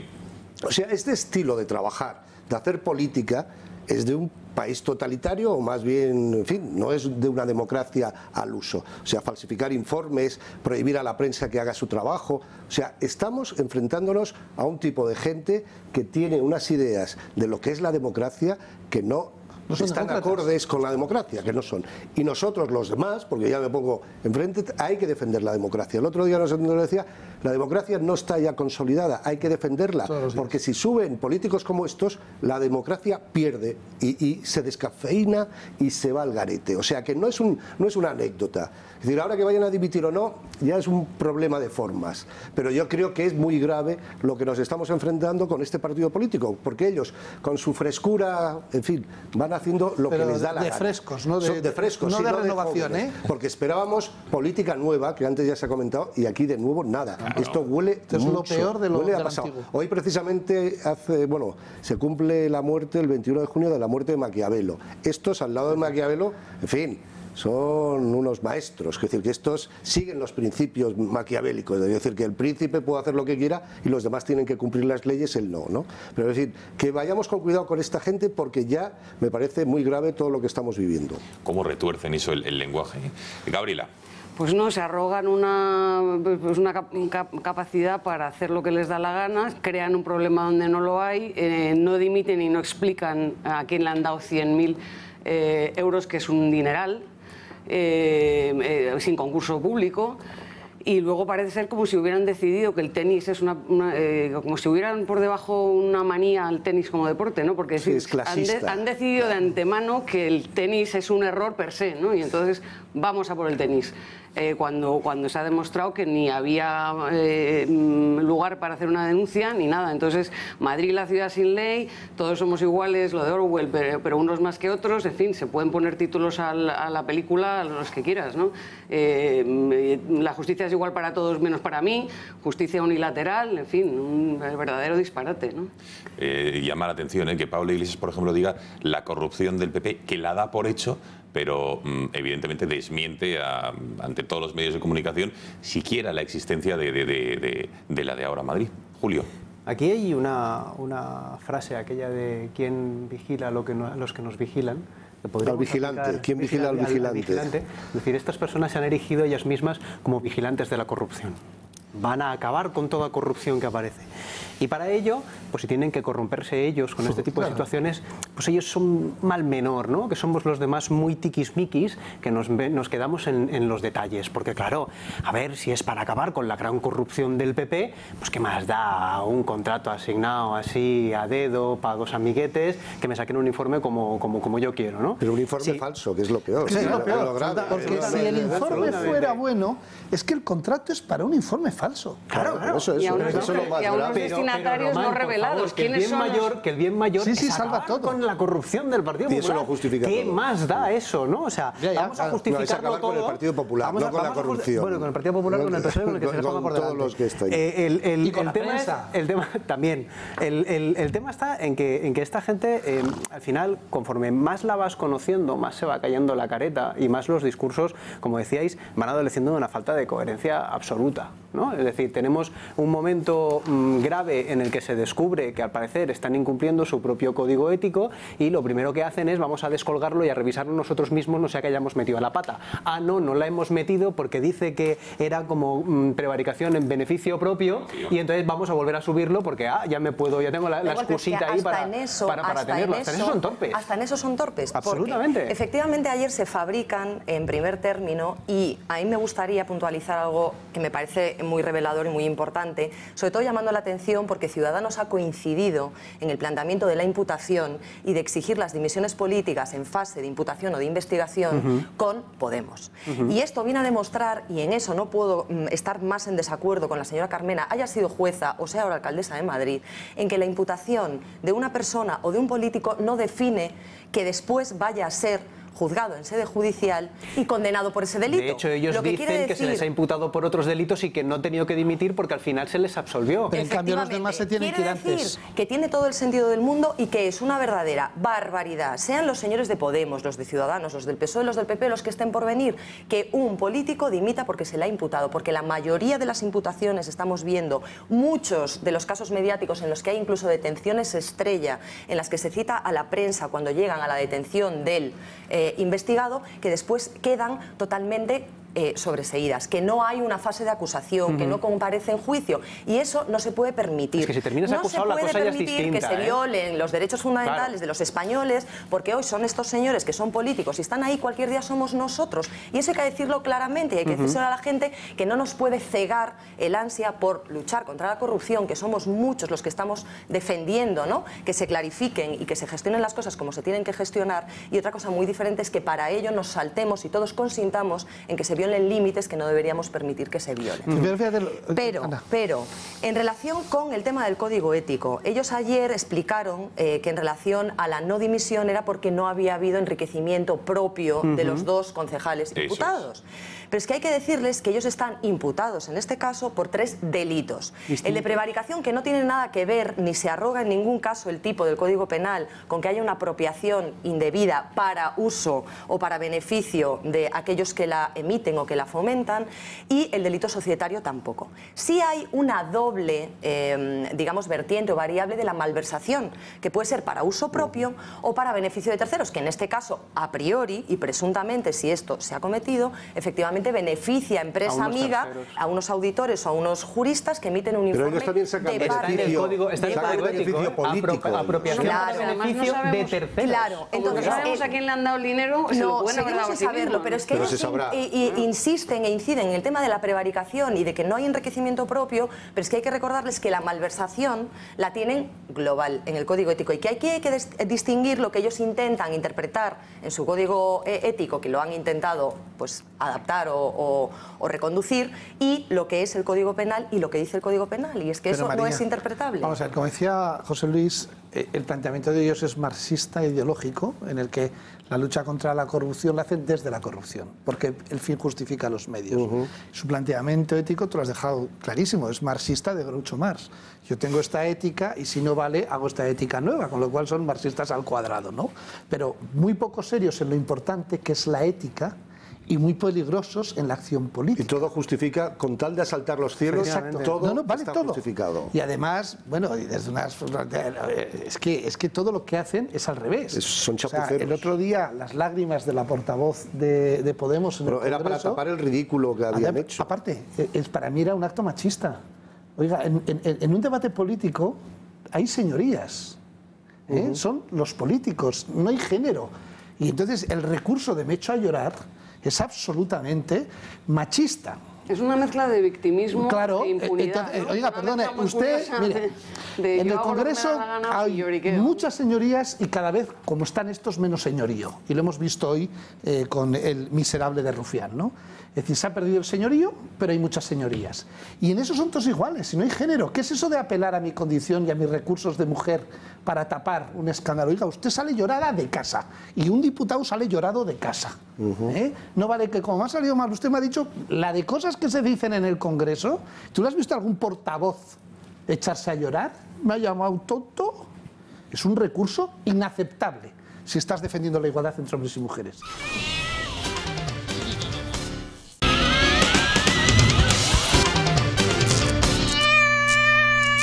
Vamos a explicarles qué es el CETA, qué es este tratado de libre comercio entre Europa y Canadá, a quién beneficia, a quién perjudica y ese cambio de postura del PSOE que creo que es interesante analizar. Buenas noches, Gonzalo. Vamos a ver todos los detalles. El CETA, como decías, es un acuerdo de libre comercio a través del cual se reducen las tasas aduaneras para muchos productos canadienses y europeos. Además, a través de él también se marcan las pautas para favorecer los intercambios y para cambiar las relaciones comerciales entre ambos territorios, es decir, entre la Unión Europea y Canadá. Este acuerdo está vigente desde este último enero. El Parlamento Europeo lo aprobó el día 17 de ese mes y se ha aplicado al 95%. ¿Y por qué no en su totalidad? Pues para que esté totalmente vigente tendrán que mostrarse de acuerdo los 28 Estados miembros que deberán votarlo en sus respectivos parlamentos. Veamos ya cómo beneficia a cada una de las dos partes. Empecemos por Canadá, y es que este territorio gana un mercado de 500 millones de personas y logra el acceso a empresas que solo están en la Unión Europea. Todo ello sin contar con que el tratado también homologa las regulaciones de productos como maquinaria industrial, equipos de radio, juguetes o equipos de medición. Por su parte, las empresas de la Unión Europea se ahorran más de, atención, 500 millones de euros anuales en aranceles, y de igual forma que Canadá también logra un acceso al mercado en telecomunicaciones, energía o transporte. ¿Y en qué nos beneficia a los españoles? Pues sobre todo en que protege 145 denominaciones de origen europeo, 26 de ellas españolas. Pero parece que aún así no a todos los españoles les convence el CETA. El PSOE es uno de ellos. Decían esto hace unos meses. O sea, el conjunto del Grupo Socialista Europeo votó a favor, salvo algunas excepciones. Nosotros hemos sido partidarios del acuerdo, que además le correspondía al Parlamento Europeo dar su aprobación, porque creemos que precisamente el acuerdo con Canadá inaugura un un nuevo modelo de acuerdos comerciales, ¿no? Donde efectivamente se introducen muchísimos elementos de garantías para proteger los derechos sociales, los derechos laborales y los derechos medioambientales. Y esto abre una brecha de nuevo en el Partido Socialista. Mientras la mayoría de socialistas europeos votaron sí al tratado, hoy Pedro Sánchez dice que se abstendrán. Justifica la abstención porque asegura no es tan progresista como considera el comisario europeo de Asuntos Económicos y Financieros, Pierre Moscovici. En líneas generales, para sus defensores, este tratado puede suponer un impulso a las relaciones económicas y comerciales. Los que están en contra consideran que está al servicio de las multinacionales y no les gusta el método de arbitraje elegido. Bueno, Pedro Sánchez, después de reunirse con el comisario Moscovici, decía en un comunicado del Partido Socialista que no hay dos únicos caminos, dicen los socialistas, o bien abrir las fronteras totalmente, como quiere el Partido Popular, o el proteccionismo al que se abraza Unidos Podemos. Apostamos, dice, por combinar de manera efectiva los procesos democráticos y los derechos laborales y medioambientales. Esto es lo que decía Pedro Sánchez. Hemos visto ese comunicado del Partido Socialista. Sí que me gustaría una primera reflexión de lo que supone este tratado y del cambio de postura del Partido Socialista al respecto. Venga, Chema. Pues, bueno, he leído una declaración de Zaida Cantera hablando sobre el mismo y decía que el cambio de posturas tenía sentido si era una posición razonada y estaba meditada. Y en este caso, pues no está meditada porque ha sido un cambio de un día para otro, que además ha pillado a contrapié a la mayoría de los parlamentarios del PSOE, y razonada, todavía no hay ningún argumento de peso para este cambio. Entonces, no se cumplen las dos cosas, las dos condiciones. En el mismo día tres posturas han tenido. Claro, ese es el problema para mí. En el mismo día tres posturas. Y lo que se da en este caso es que, bueno, además de no tener argumentos de peso, es que es en términos ideológicos. O sea, es una negación por ideología que además está contribuyendo a la podemización que se está acercando cada vez más. Ya vimos el otro día a Pedro Sánchez con el tema de la plurinacionalidad, ahora un paso más, cambiando de postura en algo como ¿Por qué supone una podemización del PSOE el decir que no a este tratado de libre comercio? Porque, por ejemplo, por poner un ejemplo, Donald Trump, que está muy lejos de las tesis de Podemos, también es muy proteccionista en cuanto a la protección de los intereses del pueblo norteamericano, y así lo considera, con lo cual no es propiedad de la izquierda este proteccionismo, ¿no? ¿O sí? Bueno, hay un debate a nivel mundial que hay dos posturas, que las personas que somos, lo que consideramos progresistas, que estamos a favor de la globalización, a favor de la Unión Europea, a favor de poder generar lo que es comercio, y por otro lado, otro grupo de partidos políticos o de grupos que están a favor de levantar muros, levantar fronteras. Y ahí tenemos, pues, desde el Brexit a Trump, o Podemos, o la gente o los eurófobos en la Unión Europea, que están en esa postura, que piensan y que dicen que esto va a beneficiar a los ciudadanos cuando realmente va a ser lo contrario. En la Unión Europea, ya en el año 2011, firmó un acuerdo con Corea del Sur, muy parecido a este acuerdo, y al final ha sido positivo. Y no ha habido debate en la vida pública ni esta posición por parte del PSOE. En cualquier caso, estamos de acuerdo que cualquiera de las dos posturas, ya sea la de más proteccionismo o de más libertad en ese sentido, ambas son legítimas, ¿no? Que cada país es soberano para hacer lo que quiera. Bien. Faltaría más, ¿no? Pero tú preguntabas por qué esto es la podemización del PSOE. ¿Por qué supone eso? Entre otras cosas, hoy publicaba El Mundo una información en la que desvelaba que una conversación del otro día, ¿no? Por telefónica, que duró media hora, entre Pedro Sánchez y Pablo Iglesias. Pablo Iglesias le exigió dos cosas, ¿no? Diríamos, para retomar los contactos y tratar de buscar un entendimiento futuro. Una era abandonar su posición favorable a este tratado de libre comercio con Canadá, y la otra era no negociar con el gobierno el techo de gasto, no llegar a un acuerdo con el techo de gasto. ¿A cuál de las dos más preocupante? Para mí todavía más preocupante la segunda, ¿no? Porque al final el Partido Socialista puede tener derecho, por supuesto, como cualquier otro, a tener la posición que considere sobre el CETA, incluso a estar equivocado, ¿no? Sobre lo que es bueno o malo respecto a ese tratado. Puede tener la posición que quiera. El problema son los bandazos que da Pedro Sánchez, ¿no? Ese es el verdadero... Es un síntoma, esto del CETA, de la enfermedad que padece el PSOE y que se llama Pedro Sánchez. No, porque es que ha habido, como tú decías, Sergio, ha habido un triple cambio de posición, ¿no? De votar la semana pasada a favor del CETA, a decir en las últimas horas que se opondrían, a después de pasar por Moscovici, claro, Pedro Sánchez atemperar sus ánimos y decir que, bueno, que se van a abstener. Claro, cuando una persona trata de ser presidente del gobierno, es muy difícil hacer un equilibrio entre ser Pablo Iglesias, para quitarle sus votos, y a la vez presentarse como un hombre de Estado, ¿no? Como un hombre de Estado.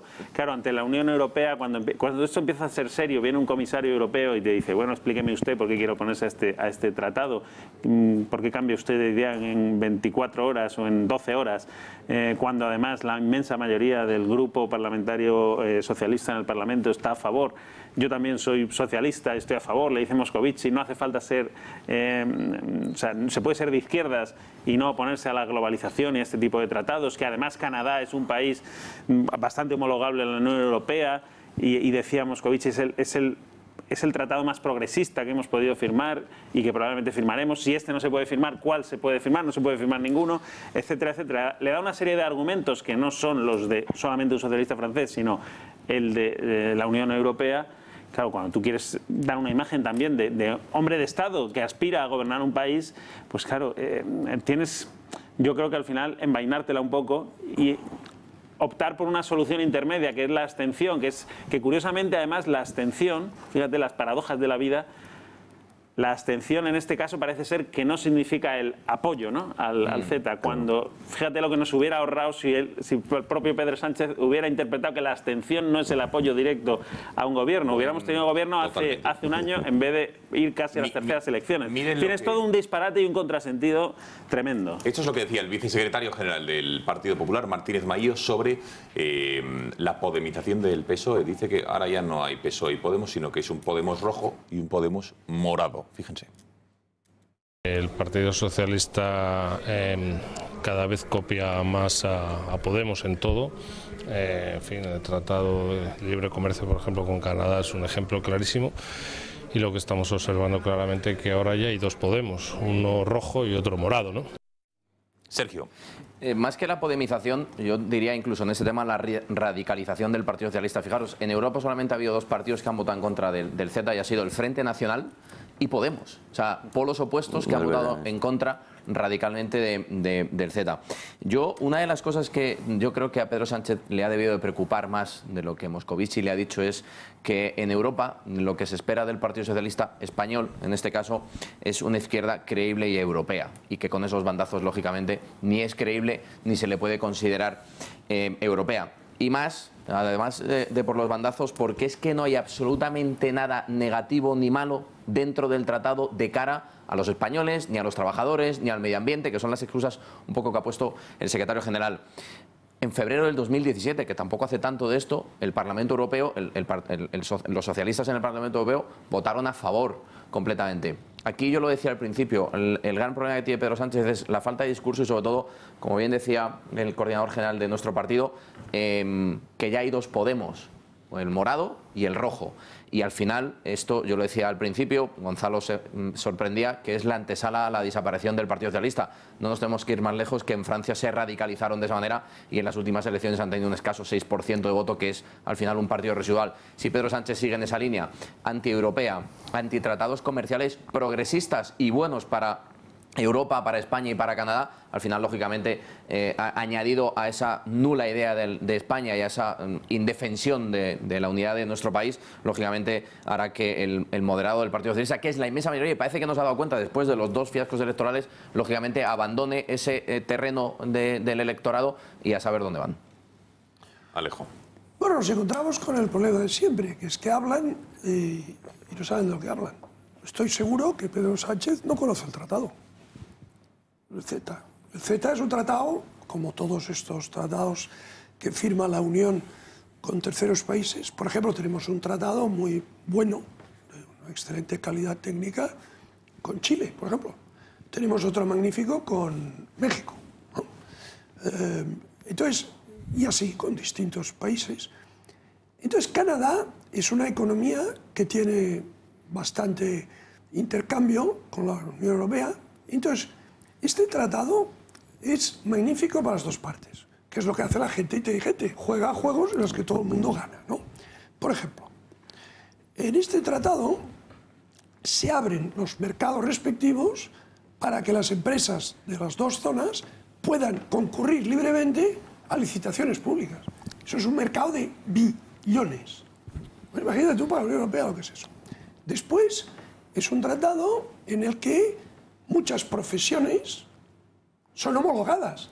Un arquitecto, un ingeniero, un contable europeo puede ir mañana a Canadá, establecerse en Ottawa o en Quebec o en Vancouver y trabajar. ¿Y le homologan la licenciatura o el título que sea? Inmediatamente.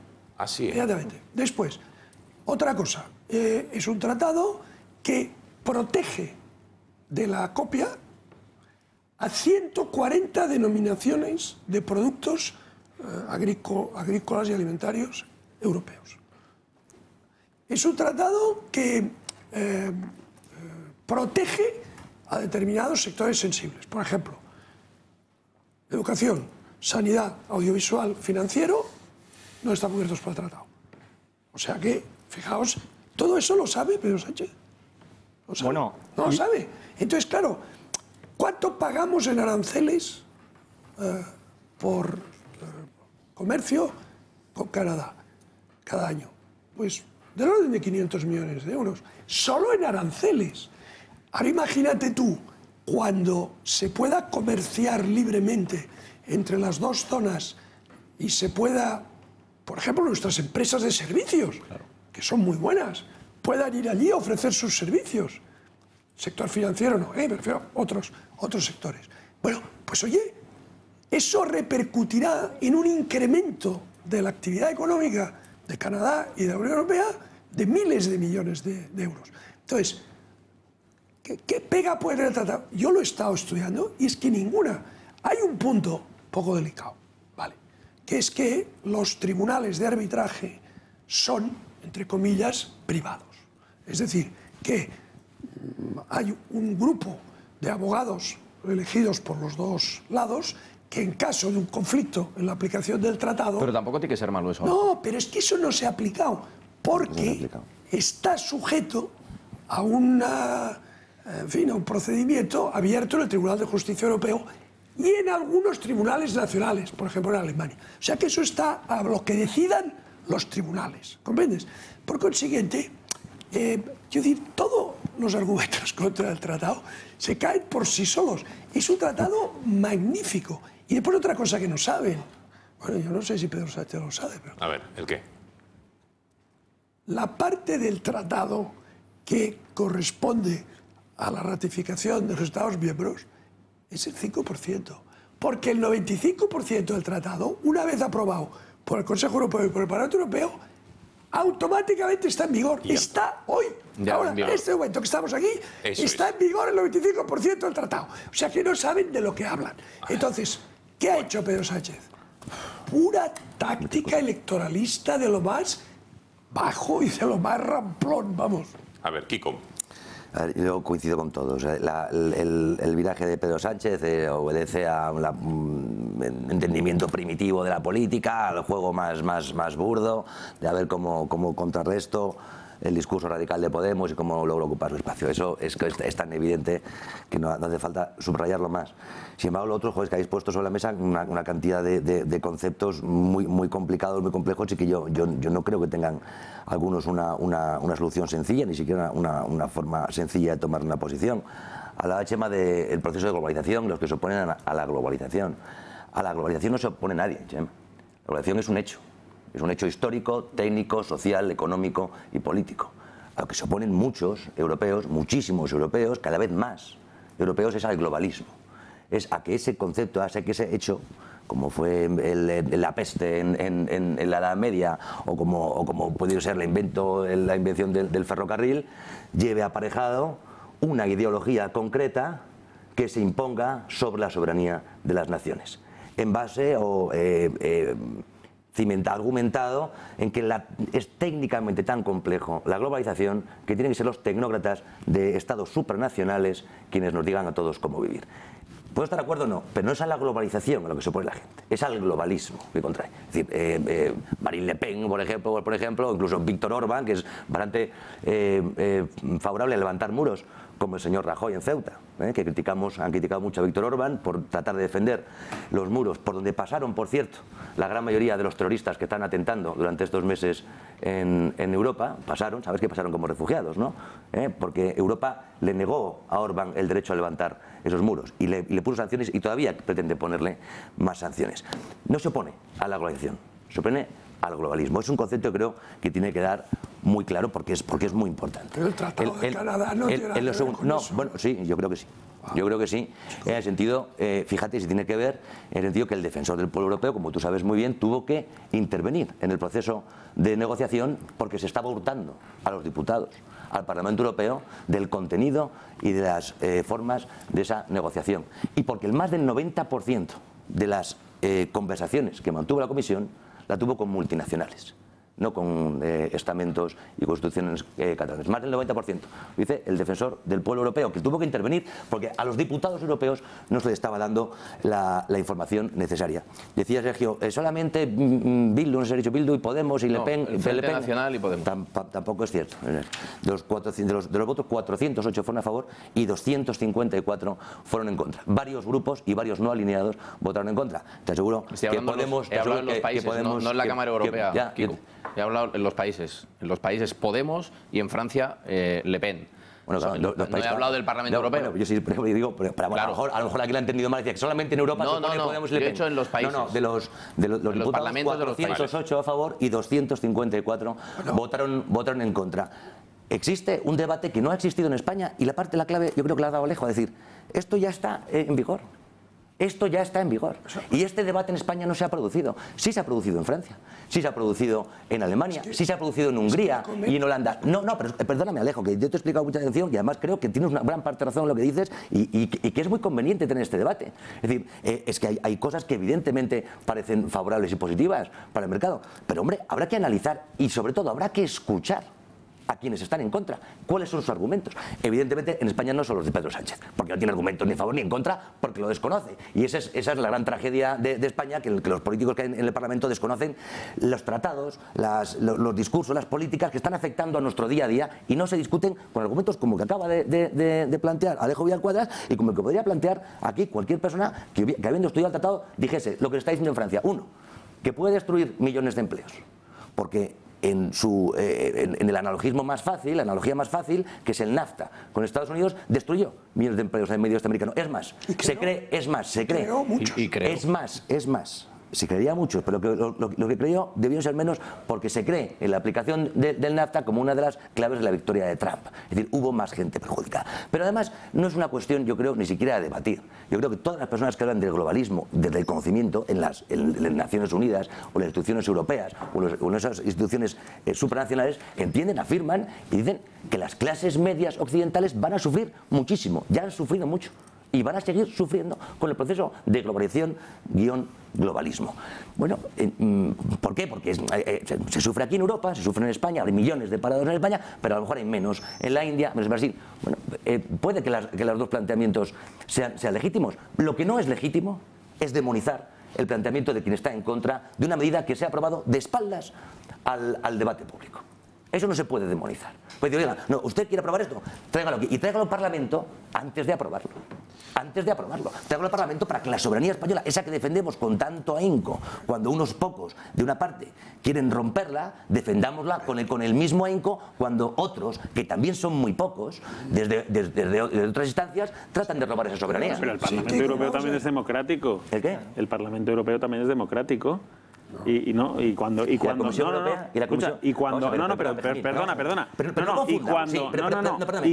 Europeo no decide las negociaciones, es la Comisión Europea. Bueno, es un comisario europeo que llega aquí y le pega una colleja a Pedro Sánchez. ¿Pero tú qué dices? No, pero esto también han elegido democráticamente. El Parlamento Europeo tiene que aprobar el tratado. ¿La Comisión Europea? ¿No? ¿La Comisión Europea elegida democráticamente? No, Alejo, cuéntaselo. El Parlamento Europeo tiene que aprobar eso. Pero solamente una cuestión en esto. Para mí el Parlamento Europeo, que al final tiene que votarlo también, Kiko, no nos engañemos, tiene que votarlo y tiene que aprobarlo. De hecho, ha hecho referencia. No hablemos todos sabemos, Benjamín. Creo yo, además, y el que no esté de acuerdo con eso es que efectivamente no está de acuerdo con la Unión Europea, que también es una posición legítima, ¿eh? Pero bueno, España, claro que cede parcelas de soberanía nacional en favor de un organismo como es la Unión Europea. Eso es obvio. Se puede estar de acuerdo o no, pero es así. Pero se puede estar en contra. Hombre, claro. Claro. Hombre, por supuesto. Gracias. Por supuesto. Pasa que también hay que conocer cómo funciona la Unión Europea, cuáles son sus competencias, cuál es su estructura institucional y lo que dicen los tratados, ¿no? Vamos a ver. El comercio internacional no es competencia ya de los Estados, ¿vale? Es competencia de la Unión. Es una política comunitarizada. Por ejemplo, la política exterior es competencia de los Estados. Y lo único que hacen en política exterior es coordinarse, si quieren, si quieren. La defensa corresponde a los Estados. La política fiscal corresponde a los Estados. Nadie nos puede decir desde la Unión Europea, oiga, ponga el IRPF más alto o más bajo. Lo que sí nos dicen es, su déficit no puede pasar de tanto. ¿Me entiendes? Bien. Entonces, como el comercio internacional está comunitarizado, ¿quién negocia en nombre de la Unión? ¿Quién se sienta con los canadienses para ver cómo será el tratado?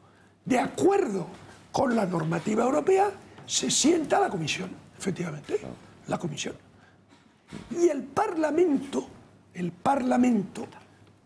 ha de estar perfectamente informado y los comisarios han de comparecer normalmente en la Comisión de Comercio Exterior para explicar los detalles, responder a todas las preguntas y al final el Parlamento puede ratificar o no el tratado. Si el Parlamento hubiera votado en vez de 400 a 200, 200 a 400 al revés, no hubiera tratado, no tendríamos tratado.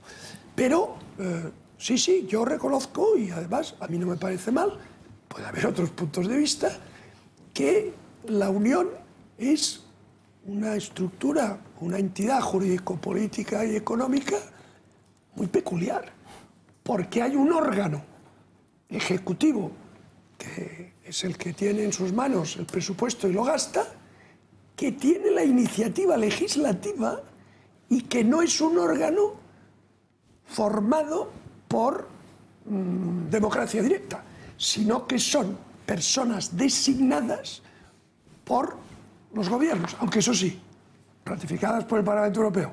Y hay que decir una cosa, y es que el comisario, en el momento que ya es comisario, deja de tener nacionalidad, digamos.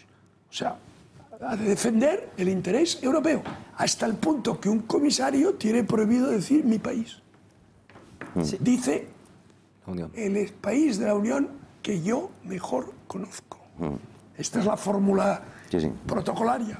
No puede decir mi país. Entonces, dicho esto, hombre, yo creo que está demostrado que el libre comercio internacional tiene enormes ventajas. Venga, brevemente, que tenemos ya a nuestro próximo invitado en la mesa, vamos a ir concluyendo este... No, pero muy breve.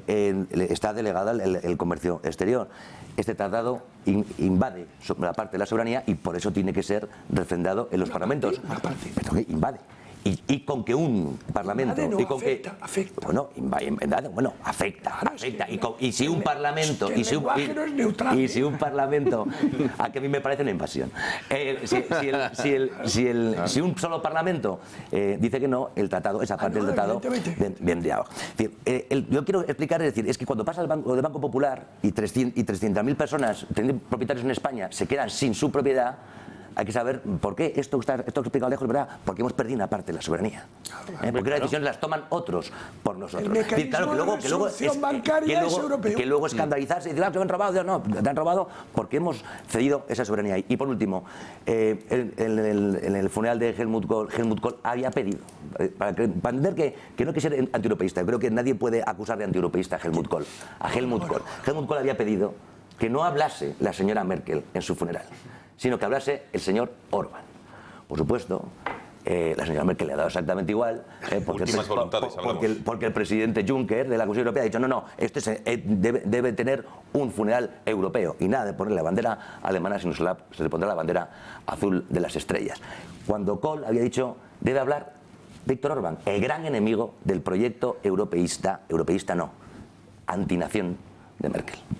Bueno, yo quería... brevemente, por favor, venga. Sí, solo una intervención, que la política comercial es competencia de la Unión Europea y es mucho más fácil negociar diciendo que hay 500 millones de ciudadanos detrás tuyo, que si tienes 40, y vas a lograr muchos mejores acuerdos que yendo país a país. Por eso tiene sentido, y no es pierdes soberanía, sino que has cedido tu parte de soberanía, en vez de estar en el Parlamento español, está en la Unión Europea. Discúlpame, no la has cedido, la has puesto en común. Claro, por eso, pero no la pierdes, que aquí has dicho que la has perdido. Se dice el pool.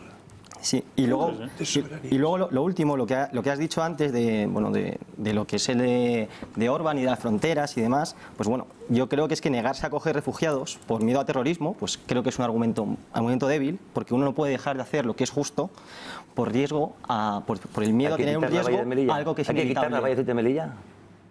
No, pero... No, ¿por qué no? A ver... El debate, yo creo, no es que no vengan refugiados. Hay gente que quiere poner muros. ¿Vas a quitar la valla de Ceuta y Melilla? Dilo. Si votas por es que no se puede decir que hay que acoger, pero la Ceuta y Melilla no, esa no la quites. Orbán, que se fastidie. No, pero el debate no es si acoger o no acoger refugiados, sino a ver cuántos refugiados puedes acoger o cuánta gente... es las vallas. ¿Vas a quitar la valla de Melilla, sí o no? Pues Orbán quería poner una en Hungría. ¿Eso es insolidario por su parte? Sí. La valla de Hungría sí y la nuestra no. Curioso. Se llama curioso, ¿no?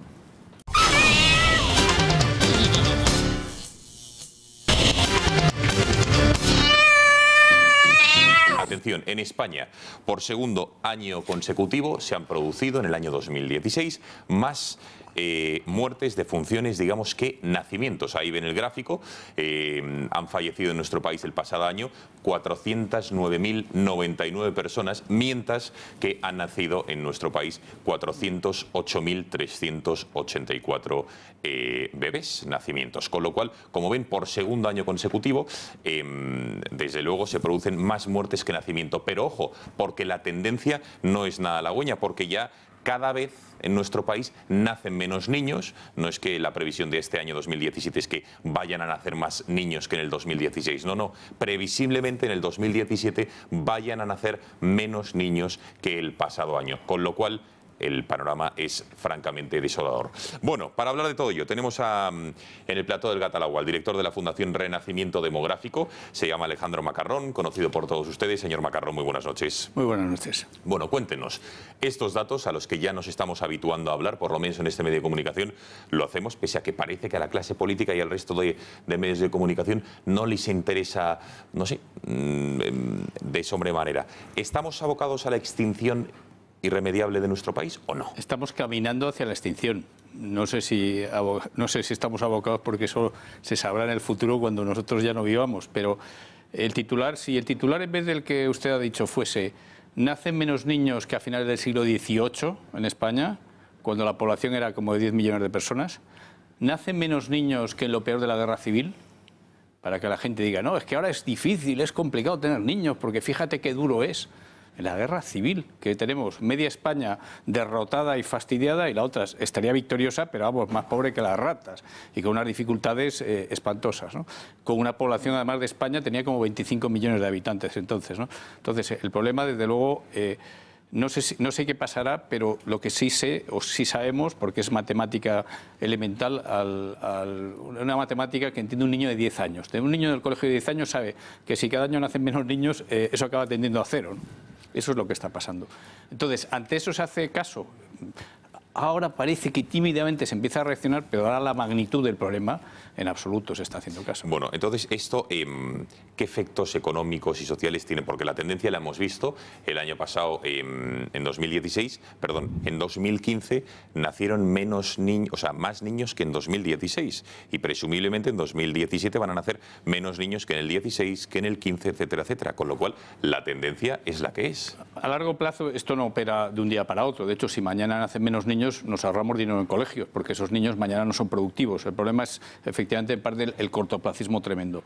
El régimen de crucero de España, más o menos, es que de aquí a fin de siglo perderíamos la mitad de la población y 2/3 de la población laboral. Quedaría una España con a lo mejor un 50% de población mayor de 65 años. Claro, eso es un escenario, no es exactamente apocalíptico, pero se le parece. Salvo que uno crea que da igual que aquí seamos todos viejos o todos jóvenes, que el país vaya para arriba o vaya para abajo. Realmente creo que no hay ningún problema de fondo tan gordo, sobre todo tan gordo y tan poco atendido, ¿no? Porque España está debatiendo si es bueno el libre comercio o no, si perdemos soberanía o no, en su momento si la ETA o no, si las autonomías o no, pero esto que es el ser o no ser, insisto, matemática de un niño de 10 años y a lo mejor me estoy pasando, a lo mejor es de 8, ¿eh? A lo mejor las restas se dan incluso antes, a los 7 años ya saben que si restas llegas a 0, ¿no? ¿Por qué no tenemos hijos en nuestro país, señor Macarrón? Pues mira, me alegro que haga esa pregunta porque tengo aquí la solución, ¿no? Hombre. Es un libro nuevo que acabo de sacar, pero no es solamente de España, esto no es un problema solamente español, se llama Suicidio demográfico en Occidente y Medio Mundo. Realmente, vamos a ver, la sociedad moderna casi todo está orientado a no tener niños, a que la familia sea prescindible, casi todo. Digo casi todo porque, por ejemplo, hay una cosa que es impresionante, que está orientada a lo contrario, es que ahora no se muere ninguna madre en el parto, prácticamente. O sea, realmente tendríamos que tener más hijos que nunca. Y la mortalidad infantil es mucho más baja. Es mucho más baja, con lo cual no te llevas el disgusto terrible. Antes sabías que se te iba a morir un niño de cada 2. Y ahora ese disgusto se lo ahorra prácticamente todos los padres. Entonces, ¿por qué no tenemos hijos? Pues casi todo hoy día va en contra. No son los valores, los famosos valores, que en esta casa se habla de ello. Antes, hasta hace 30 o 40 años, para una mujer era impensable pasar por la vida sin tener hijos y para un hombre también. O sea, el no casarse y tener hijos era parte de la cultura, de todo, ¿no? Ahora pues ya veremos. De momento, a mí me encanta también divertirme. Yo de joven también me divertí muchísimo. A todos nos gusta el jiji jaja, pero es que es todo jiji jaja. Si hiciésemos la mitad del día jiji jaja y la otra mitad pensásemos en cosas serias, pero ¿qué hace hoy día un joven? Pues carpe diem, divertirse, piensa en cualquier otra cosa. Y cuando quiere tener hijos, cuando quiere casarse, generalmente es muy mayor, si es que quiere. Es decir, ¿por qué? Porque el magma de valores circundantes va en contra de eso. Hoy día se ha priorizado todo menos tener hijos. Luego hay un problema de estabilidad también familiar. Una cosa es que en una sociedad libre haya divorcio y que se divorcie un porcentaje de gente, no pasaría nada, que se divorcie 5, 10, 15%. Pero es que el problema es que tenemos una sociedad que es masivamente... el matrimonio clásico de toda la vida es muy minoritario, que es donde se tienen hijos. Donde se tienen más hijos, también las parejas de hecho tienen hijos, pero tienen menos. Los hogares monoparentales tienen hijos, pero tienen menos. O sea, eso pasa en cualquier país, ¿no? Otro problema que tenemos es que nos hacemos adultos muy mayores. Es decir, antes la gente con 18 años, 16, 17 empezaba a trabajar y si eran mujeres a lo mejor se casaban o trabajaban de lo que sea o servían y los hombres eran peones. Ahora empezamos a ser adultos de facto con 25, con 27 años. Entonces, cuando empiezas a pensar realmente en sentar la cabeza, generalmente eres muy mayor, ¿no? Pero vamos, yo creo que sobre todo el gran problema es porque las élites al final conforman... Desde luego las élites tienen un deber con una sociedad, para eso son élites, para eso les pagamos para que sean élites. A mí yo no me quejo de que alguien gane 100.000 veces más que yo en una élite social, si por otra parte cumple con sus deberes teóricos de velar por el bien común. Pero si lo único que va es a llevárselo, digamos, crudo, pero no se preocupa nada por el bien común, pues eso ya me gusta menos, ¿no? Entonces a las élites españolas no les ha importado nada este tema. ¿A las élites incluye la política? O sea, los reyes, no ha habido un solo discurso que yo recuerde, ni del rey Juan Carlos, ni del rey Felipe VI, nunca han hablado de este tema, que yo recuerde.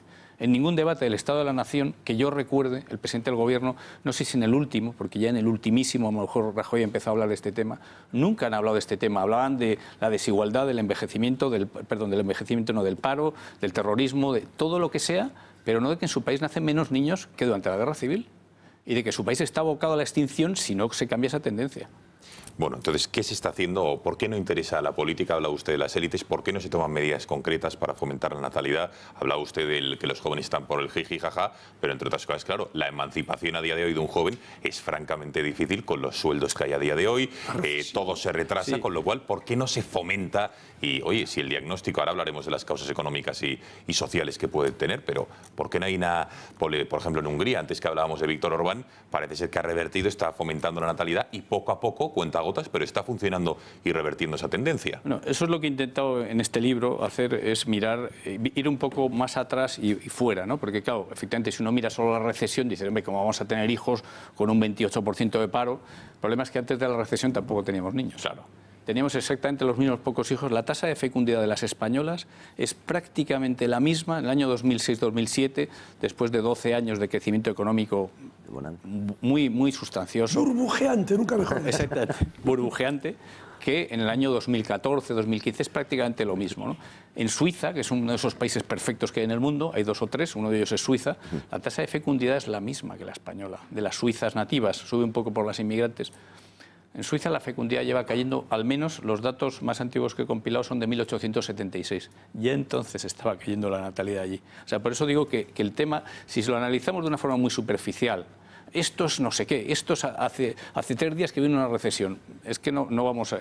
El problema es estructural, es de valores, es de modo de vida, es de modelo de sociedad. Bueno, habla usted de Occidente. ¿Hay algún país occidental que rompa esta tendencia de la que estamos hablando?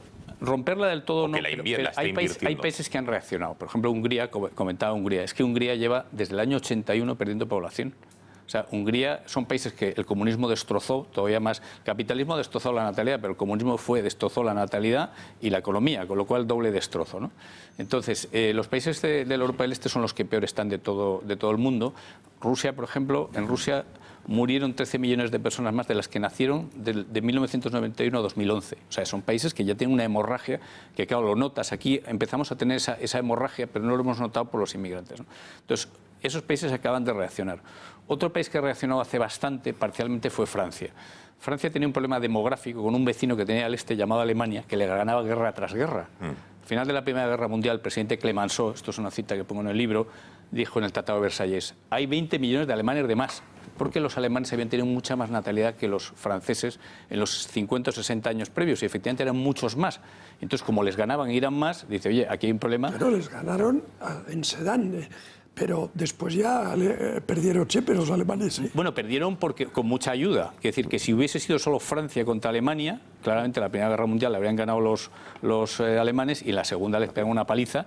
Esa habilidad francesa de ser una de las 4 potencias vencedoras en el año 45, después de la pana, con perdón por el lenguaje castizo, que les pegaron los alemanes, es impresionante. Entonces, Francia tiene una élite natalista, por un tema no de valores como a lo mejor se defienden aquí, sino de... Y luego Suecia también se ha tomado el tema un poco en serio, pero ningún país ha conseguido hasta ahora revertir ese problema completamente.